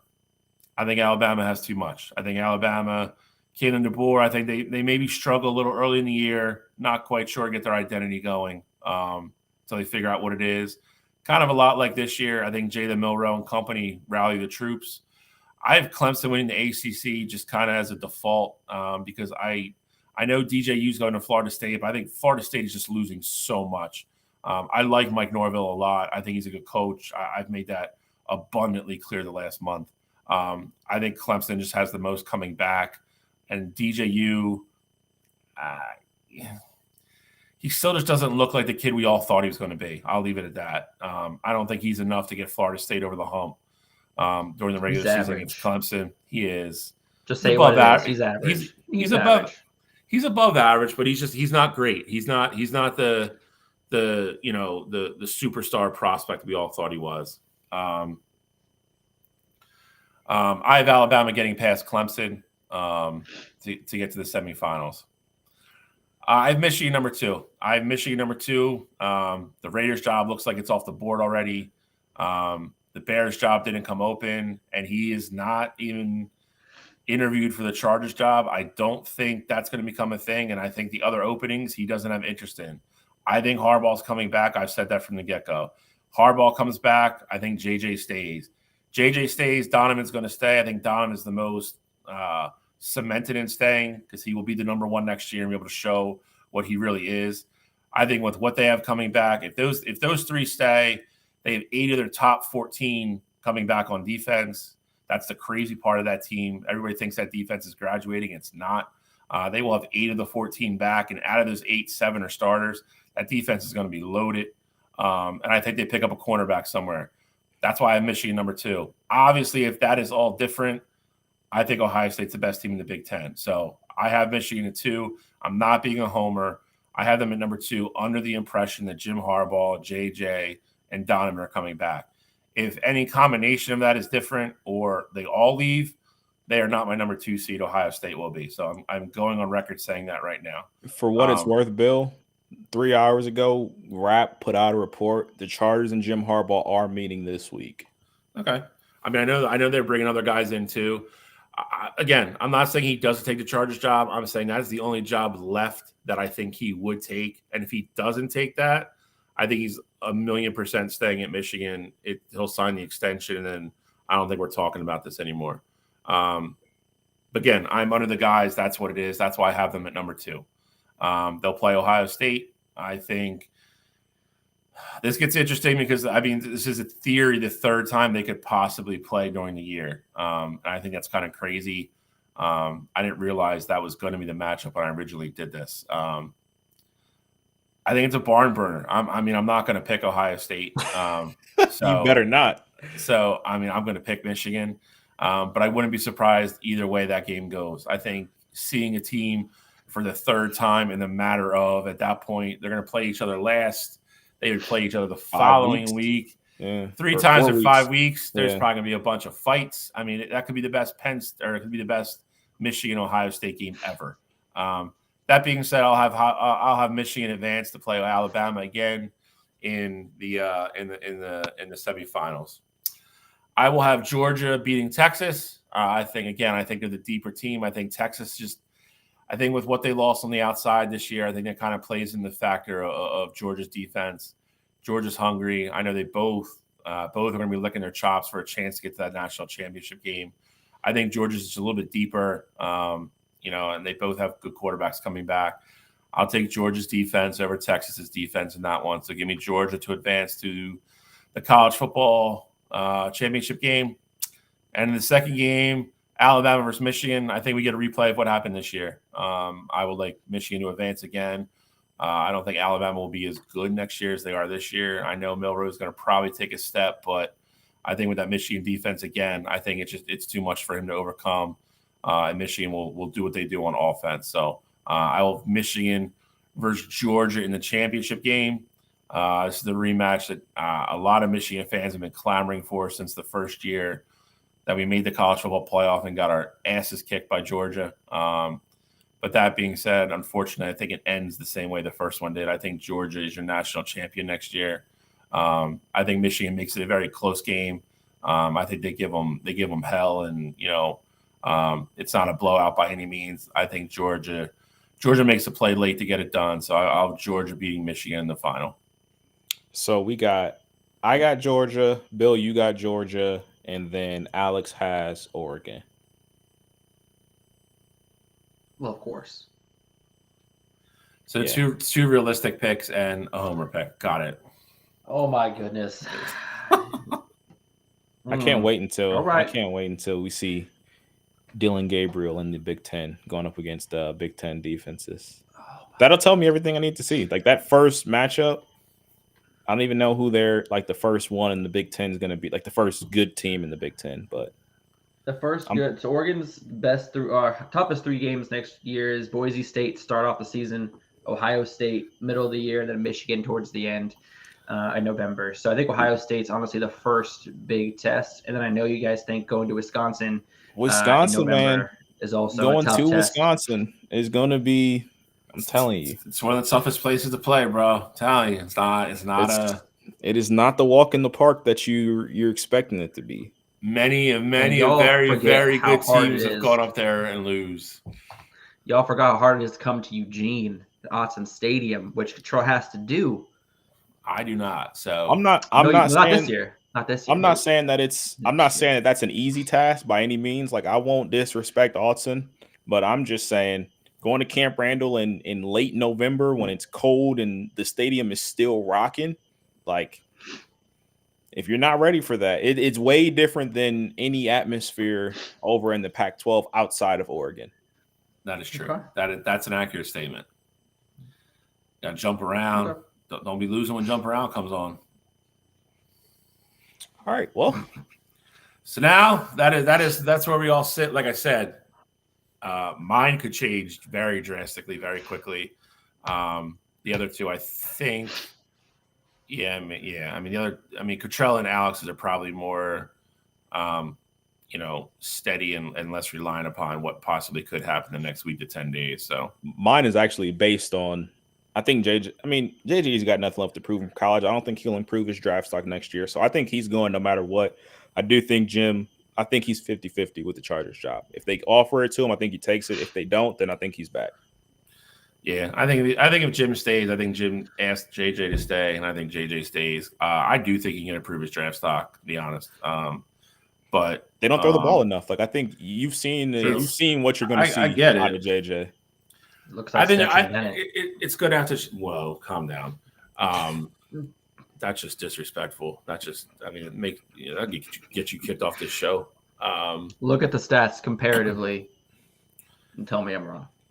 I will tell you wrong. Just use your eyeballs and watch the football game and tell me which one's a better quarterback. He's a fringe first rounder, most likely a second round guy. That's embedded. Quit football already. He has personal issues, man. Don't do that. We don't know what they are. We all know. Justin, you able to do this show next year? Because there's going to be an opening. I need a new West Coast correspondent. I need a new West Coast guy. Doesn't look like this guy's contract's going to be renewed next year. At least Bill's impartial, right? Yeah, I'm impartial. I'm telling so you bring up JJ.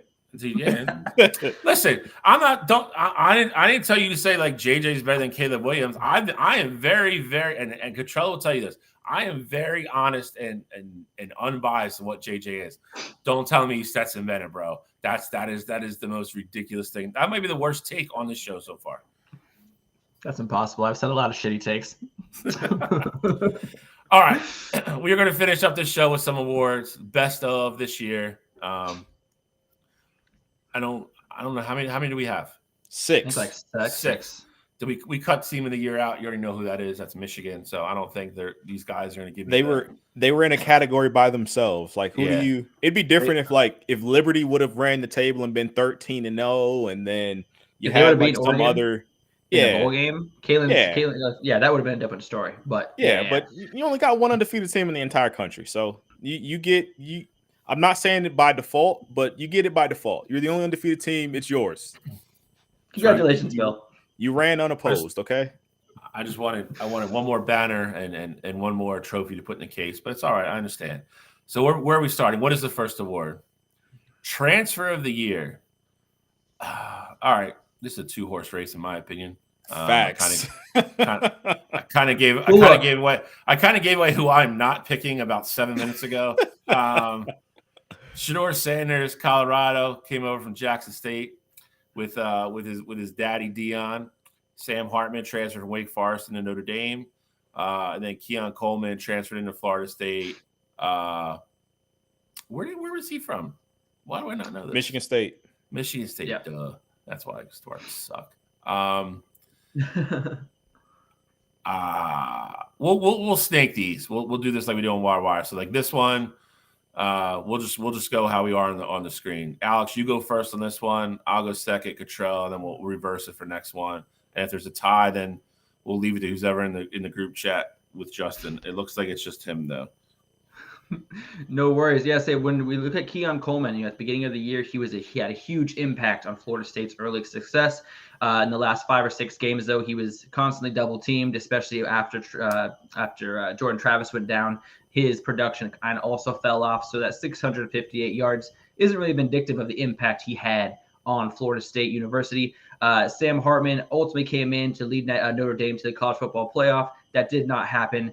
And Shedeur Sanders, he's been all over ESPN, all over our timelines, throwing up the watch. I think as far as impact and, he was a part of the Heisman Trophy talk for a lot of this season. So for me, I got to go with Shedeur Sanders. I did have Travis Hunter also kind of in this category, debating who to throw in there, but Shedeur Sanders is the correct pick. 3,200 yards, 27 touchdowns.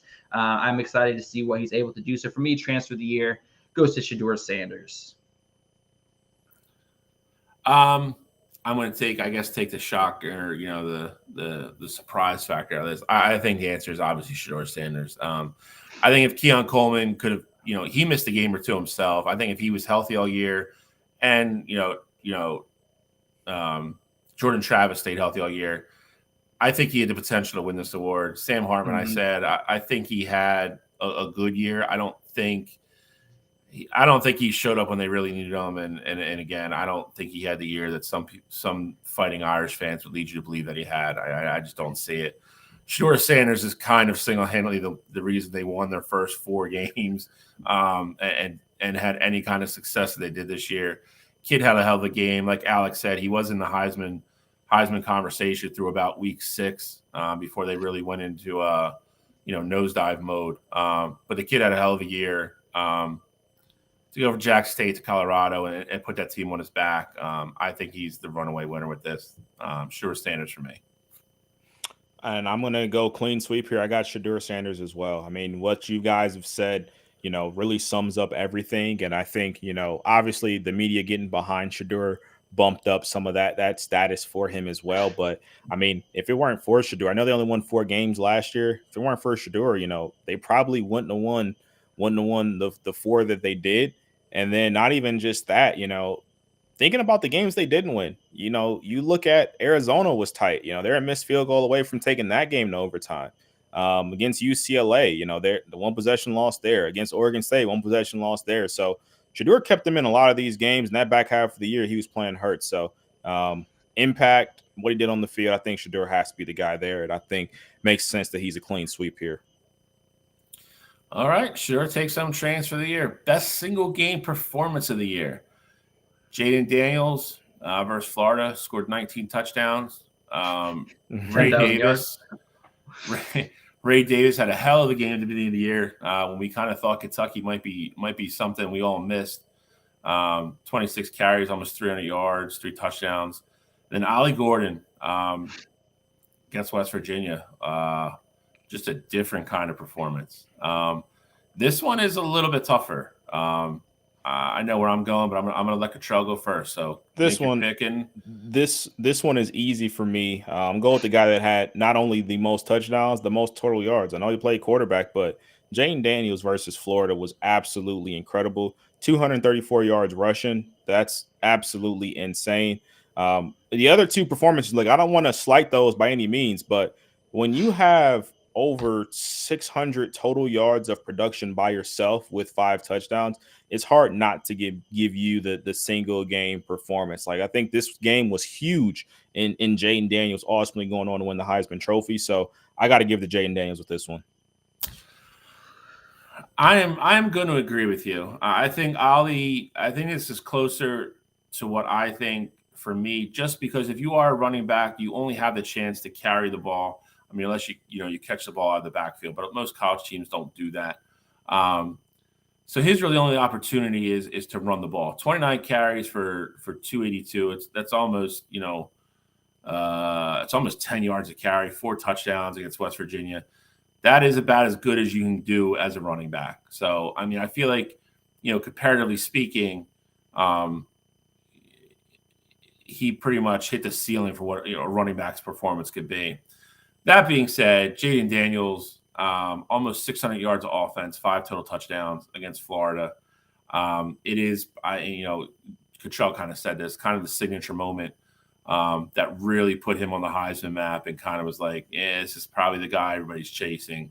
To do all that in one game is nuts, man. I mean, you're averaging a bunch of yards per completion, over almost 20 yards of carry rushing. That's crazy for a quarterback. So for me, it's I agree with Cottrell. It's Jaden Daniels.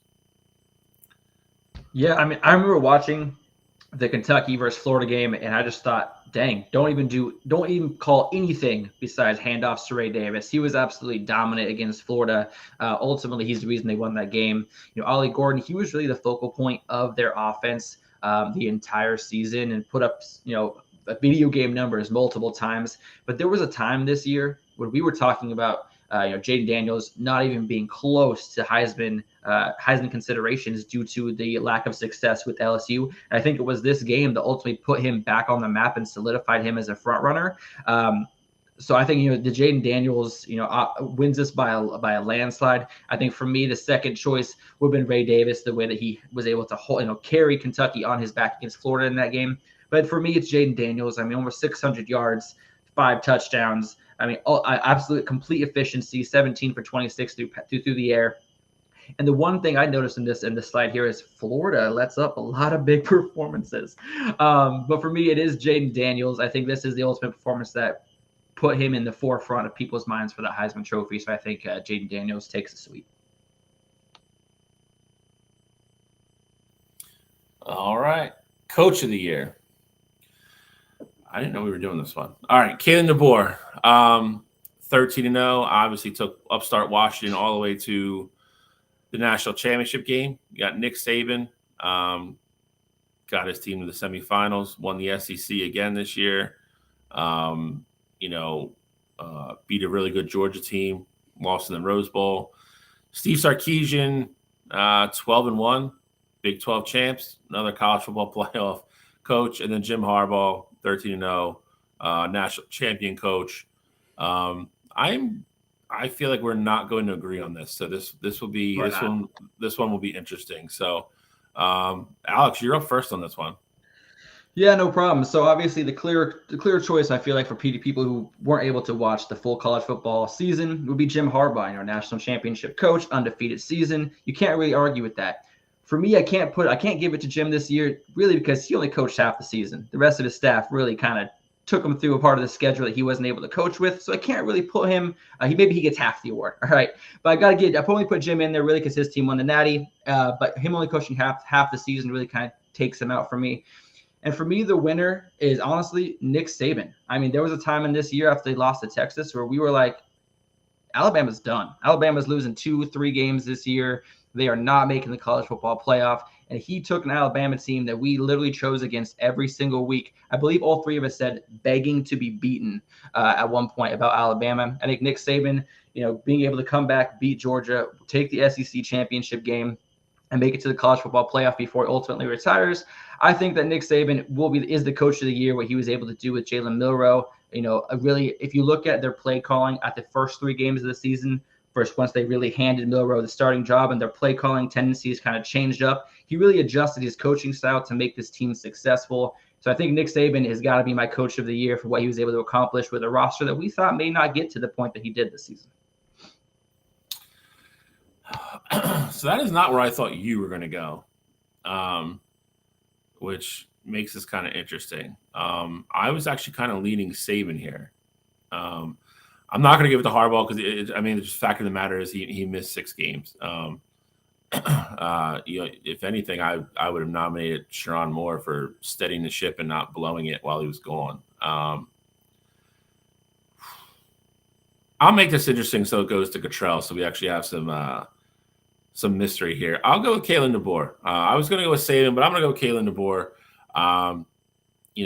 Won the Pac-12, beat a very good Oregon team twice, got all the way to the championship game. I think that has to matter. He did get further than Saban did, and he went undefeated up until that point. So he's obviously a very good coach. Just took over the Alabama job. I think he did one of the better coaching jobs out of the 4 guys here. So I will go with Kalen DeBoer. Yeah, so it's funny that I was actually thinking that I thought Jim Harbaugh was going to be the runaway winner here completely. Really? I knew he didn't coach the last 3 games. I don't know why, but it completely slipped my mind that he got self-imposed suspended for the first 3 games of the year as well. So I mean, in reality, he's like 9-0 for the year total. Obviously, Michigan won that national championship, but yeah, I'm going to also disqualify Jim Harbaugh there as well. And I think from there, I think the answer is easy. Kalen DeBoer's got to be my coach of the year here. I say it's easy because you talk about Bama begging to be beat. Well, I said the same thing. We all said the same thing about Washington for 3 weeks in a row. You know, they played that Stanford team, and it was like, damn, they should have lost that game. Then they played, Arizona and Oregon State, and it's like, damn, these are games that we felt like they were going to ultimately lose, and they didn't.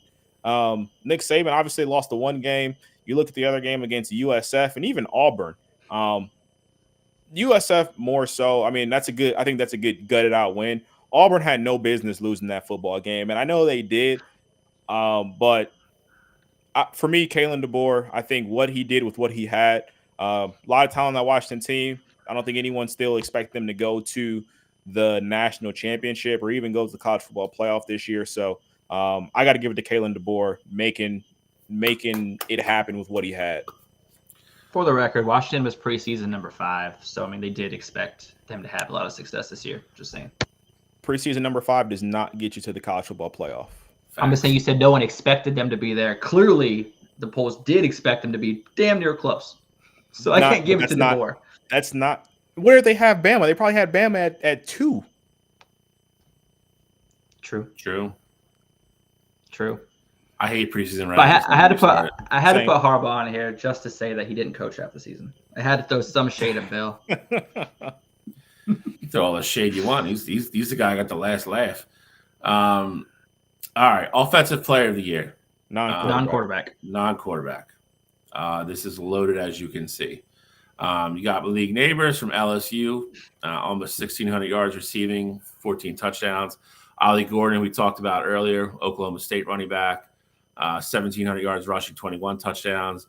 Rome Odunze, another, almost 1,700 yards receiving, 13 touchdowns. And then Blake Corum, 1,300 yards rushing, 27 touchdowns. I believe, Cottrell, you're up first on this one. For me, I'm going to go with Ollie Gordon. I think impact matters, and I know Oklahoma State didn't have necessarily a great season, but getting them to the Big 12 championship game, I think that is something, at least for that program. And, we've seen some of the performances that he's had this season. So I'm going to go with Ollie Gordon because of impact and what he meant to team success. Now, obviously, Blake and Rome are huge to their team success as well. But I think, again, based on what Ollie was asked to do with his program, I'm going to go with Ollie Gordon as my offensive player of the year. Yeah, this Ollie gets points for doing the most with less here because obviously LSU had a very good offense. And then obviously Rome and Blake also, were kind of the focal points of 2 very good offenses. Blake has the most touchdowns by far. But again, it's a very run-heavy scheme.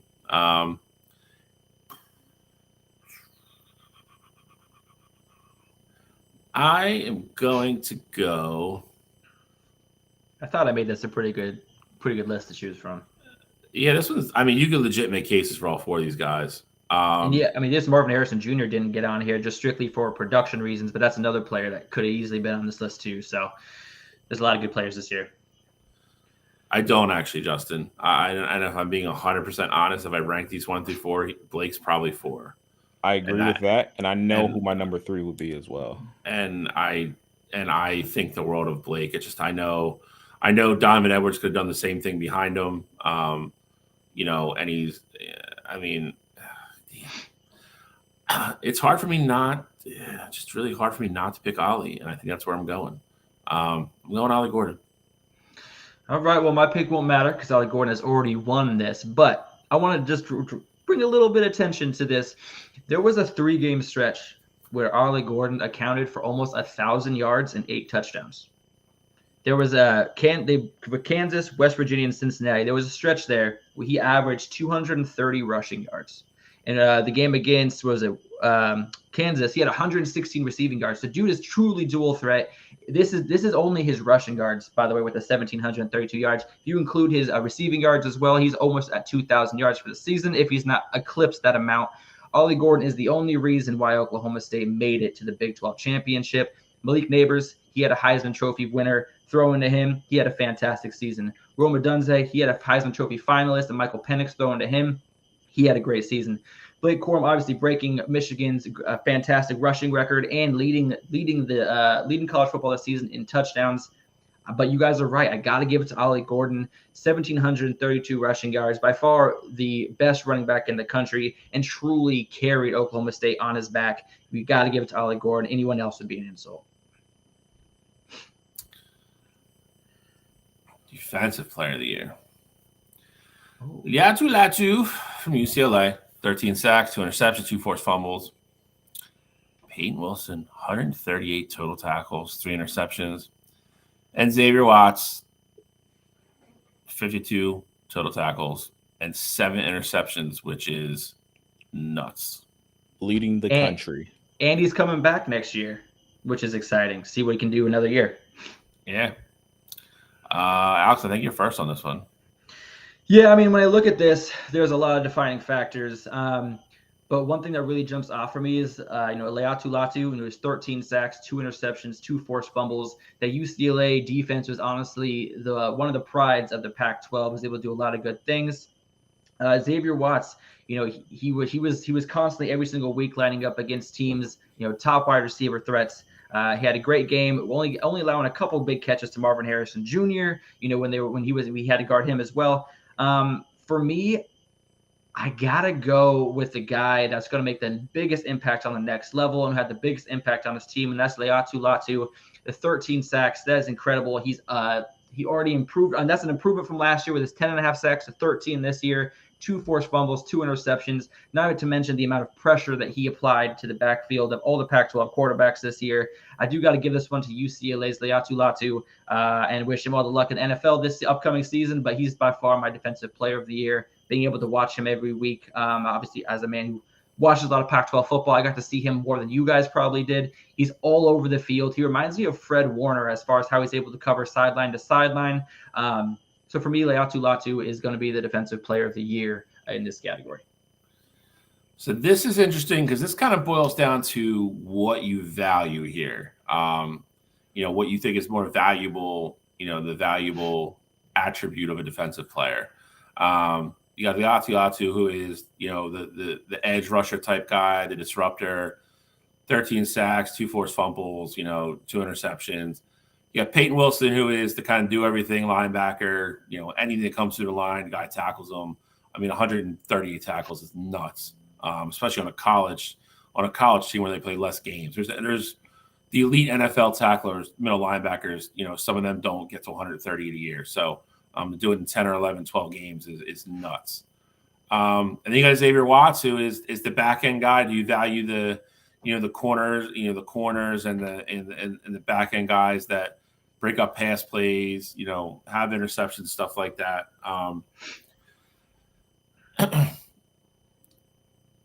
That's tough. For the record, Peyton Willis also had 6 sacks and a defensive touchdown. Peyton Wilson also had 6 sacks and a defensive touchdown this season as well. That's not on there. Well, you should have put it on there, Griff. I know. That being said, I'm going to go with Xavier Watts here. I know Latu would be a little bit more valued in the NFL because we just know defensive ends are. 7 interceptions in college is just nuts, though. Like, that's unheard of. For that alone, I'm going with Xavier Watts. Alex, I'm on board with you. I got Laiatu Latu. I did see a lot of UCLA football this year, and I was able to see the impact that he had on his team. I mean, he was a guy who, no matter the situation that you were in, they were relying on him to make a big play. And so I think with Laiatu Latu, impact alone, I think he was the biggest impact guy. And I think when they did the awards show, Peyton Wilson actually won this award, and I felt like Laiatu Latu got snubbed for it. So giving him his love on this show definitely makes me happy that he's going home with an award. He doesn't even know about it, but he's got it. So I like Laiatu Latu to win the award. Boom, let's go. Not on the losing end this time. Game of the year. All right, Ohio State versus Notre Dame was beginning of the year. 17-14. That game really came down to the last two drives. Oregon versus Washington, 36-33. That was the first time they played this year. I think we all watched that game very early and thought that was going to be a leading contender to get here. And then obviously Alabama versus Michigan, 27-20, final in overtime in the Rose Bowl. I don't know who's going first on this one. I think it'll be me. Why don't you go first, Bill? First on the last one. Why doesn't Bill go first on this one? Because I'm in the middle. I'm in the middle. I'm the meat that holds the sandwich together. Let's go. You're the Eiffel Tower. Bill, I hate to do this because we're gonna know who wins after I pick this game. I got to go Oregon versus Washington. Unfortunately, I just feel like Oregon is like the Oregon-Washington game. Originally, I didn't feel like it was going to make it here. Washington had kind of been dominating that game, and then Oregon had woke up, towards the end of the first half, and then, we saw how the second half played out. It ended up coming down all the way to Oregon's kicker missing the field goal. And while I do take a lot of pride in the way that the Ohio State Notre Dame ended, walk-off play, in a sense, touchdown basically just ended the game right there with 1 second left on the clock. There was a lot of just in the middle of that game. Teams weren't scoring, weren't moving the ball. So I'll go with Oregon versus Washington for my game of the year. All right, this is a two-horse race for me. I'm going to eliminate Ohio State Notre Dame just kind of for the same reason Cottrell did. I think the ending was great, but that's what happens when you have two really good teams play at the beginning of the year. They both really kind of weren't sure what they were yet, and that's kind of what you get. Oregon versus Washington was great. Like I said, we had high accolades for the game when it happened. You can call me a homer if you want. I mean, I'm going Alabama, Michigan here. When you factor everything in, you're comparing a national semifinal versus a regular season game. Two blue bloods. It went to overtime, and it happened at the Rose Bowl. Those things all matter. I think Oregon versus Washington was great. Give me a national semifinal that's in overtime in the Rose Bowl. I don't care who the two teams are. That's tough to beat. Then you factor in that it's Alabama and Michigan. I think that was the most nail-biting, great game, great theater to watch at the end of the year. So I'm going Alabama, Michigan. So for me, and looking at these games, the Ohio State Notre Dame game was obviously a fantastic game at the beginning of the year. Really kind of launched us into the meat of the season. Obviously, the first couple of weeks there's a lot of mismatches. The Ohio State Notre Dame really kind of cemented the start of the college football season. And that was a fantastic game. I thought Notre Dame was going to win that game. Obviously, Kyle McCord was able to make that last final drive. Should have been an interception by Notre Dame, but I'm going to leave that there. And then, of course, like Bill said, the Alabama-Michigan, that is a college football playoff game that is exactly what you want it to be, 27-20 overtime. For me, though, I got to go over Washington. I know. He's building us up. He's building us up to Alabama-Michigan was a great game. However, it was a very sloppy game, in my opinion. Obviously, a bigger stage, a lot of nerves. That's going to happen. But for me, Oregon-Washington has got to be the winner of the best game of the year. The turn of the tides, the lead changes. Washington was up by 10 at one point. Oregon going for it on fourth downs. Then Camden Lewis missing the time-expiring, game-tying field goal. I mean, this game was everything that we thought it was going to be. It actually lived up to the hype. They scored 69 points. Can't argue with that. And just unlike Alabama, unlike Ohio State, Camden Lewis missed that field goal. Guess what we didn't do? We didn't send him death threats and kick him out of the school. So there's that positivity at the University of Oregon. But Oregon versus Washington's got to win game of the year. Like I said, that's not a homer pick. That's just I watched all 3 of these games. Ohio State, Notre Dame, defensive battle. Alabama, Michigan, college football playoff, exactly what you expect. But the Oregon-Washington game really lived up to the hype. So I got to go Oregon-Washington. Not saying that death threats were warranted, because I never wish death threats on any kid. But Well, the reason why you guys didn't get as passionate is because you guys aren't used to winning anything at Oregon. God damn, that's a direct shot. So as blunt as it gets. I will never ever be behind Justin's death right. threat. We are too high in Oregon to care. You can't say that the Rose Bowl game was sloppy and then not say the same thing about Washington, Oregon.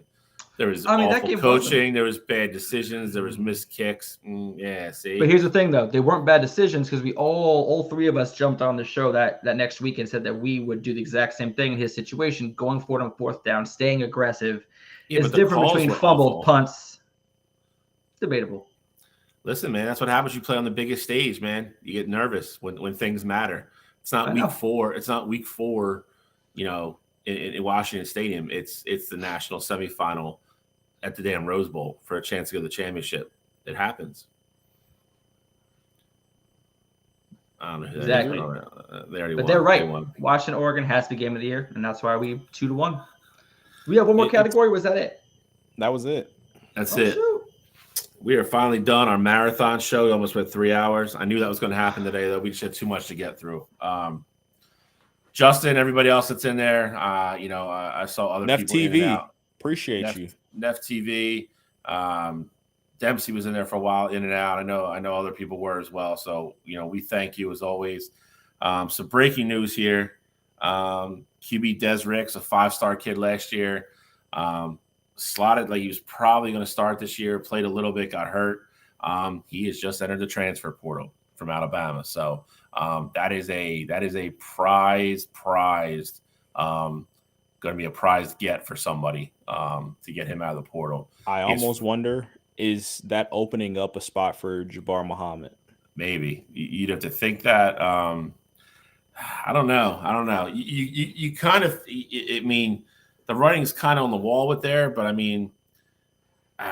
don't know. Because I feel like even with Muhammad, I guess we'll see what Damani does too.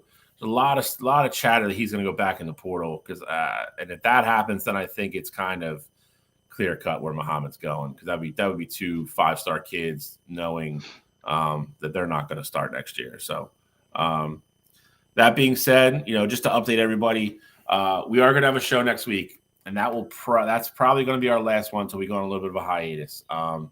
We'll do some more portal stuff, and just go over some general stuff. It obviously won't be a 3-hour show next week. Probably a little bit shorter, actually. We will have one more, kind of just, tie up all the loose ends for the year. And we'll be off for a couple months. And then once we get closer to draft time, I love that time of year. I know Cottrell does. Cottrell is, I will say this, I am very good at it. I'm not patting my own back. Cottrell is on a different level of tracking recruiting and draft prospects and charting them and doing everything else. So once we get back, we will come back with some shows and kind of go over before we get into previews, but go into the best 5 prospects at like all the different positions. And Cottrell will kind of lead the charge with that a little bit. I got to give the kid his flowers on that. So next week will be it for a little bit. Like I said, we'll go on a hiatus. We're not done though. It's just kind of a dead period for college football. And if anything crazy happens, we can always jump on a random Saturday and put a show together quickly for you guys. So just want to give everybody a heads up. So I hope everyone that's been on the first ride here for the first season with us is here next week, next Saturday, and then we'll be off for a little bit and season finale. Season finale. Season finale. What's the cliffhanger going to be? Good news is, the cliffhanger is if you come back for season 2, because after today, I don't know. I don't know if that's set in stone. I'm gonna get Justin's phone number. We're gonna have to have some conversations. I'm a little worried because Justin does teach high school and Justin teaches sports broadcasting. So actually, if you might as well just fire yourself, Alex. Put in your 2 weeks. Alex. I was just say, Alex, we can do the nice professional thing and just say it's a mutual parting of ways, so it doesn't look like you got fired. Can I stay on in an advisory role? Yeah, you can be the graphics guy. We'll bring a lot. Graphics guy. Give you your credit, but work behind the scenes. Yeah, listen. Everybody needs got a face for radio, apparently. So, but that is we will be back, and at some point, I'll be honest. Some point we will have Justin on next year. At some point, I think he's deserved it. At this point, we'll bring him on for a little guest Oregon's show bye week. Maybe Oregon's bye week because I don't want to be bombarded with this Oregon Ducks mess. So maybe we can slot that in. Trust me, I have a lot of ideas for next year that involve Justin, and I'll be contacting him about that later. So you guys will be in for some treats next year if everything goes to plan. Little bit of a sneak peek. Little cliffhanger. You should have saved that for next week. Oh, there will be more. There's always more. Good news is we've been renewed for season 2. We will be back, and like I said, listen. We'll be here next Saturday, so we're not done yet. We got a couple more hours in us, and then we will say goodbye for a little bit. And like I said, with the way this is set up, if anything crazy happens, we have the ability to jump on and do a little 30-minute thing if we have to, and then if not, like I said, we'll be back towards draft time, and we'll be breaking everything down of where we think guys are projected and all that good stuff. And like I said, Cottrell always brings the heat come draft time. So we will have some fun. And then obviously, we'll do some fun stuff next year with brackets and stuff like that. It was the first year, and it came together quickly. So, I think we did a hell of a job. And I love where the show's at. And like I said, we already have big ideas for next year and where it's going to go and how we can get improved. So we appreciate everybody's support. That's it for this week. We've talked enough today. My throat hurts. Yes, sir. And we will see everybody here next weekend as always. Absolutely. Everybody stay safe with the weather approaching. And, I know, yes, Buffalo, we're a college football show, but NFL, you got some games coming. Buffalo already moved their game back to 4:30 for tomorrow. So, no, Monday. Oh, they're on Monday now? They're on Monday. They postponed it to 4:30 Monday. Jeez. Go get nuts. Absolutely nuts. So, 2 games today, 2 tomorrow, 2 Monday now. So, still good, for all the NFL guys. It's still fun. So, enjoy it. And we will be next week. So, enjoy the weather. Stay safe, everybody. See you next weekend. Take care.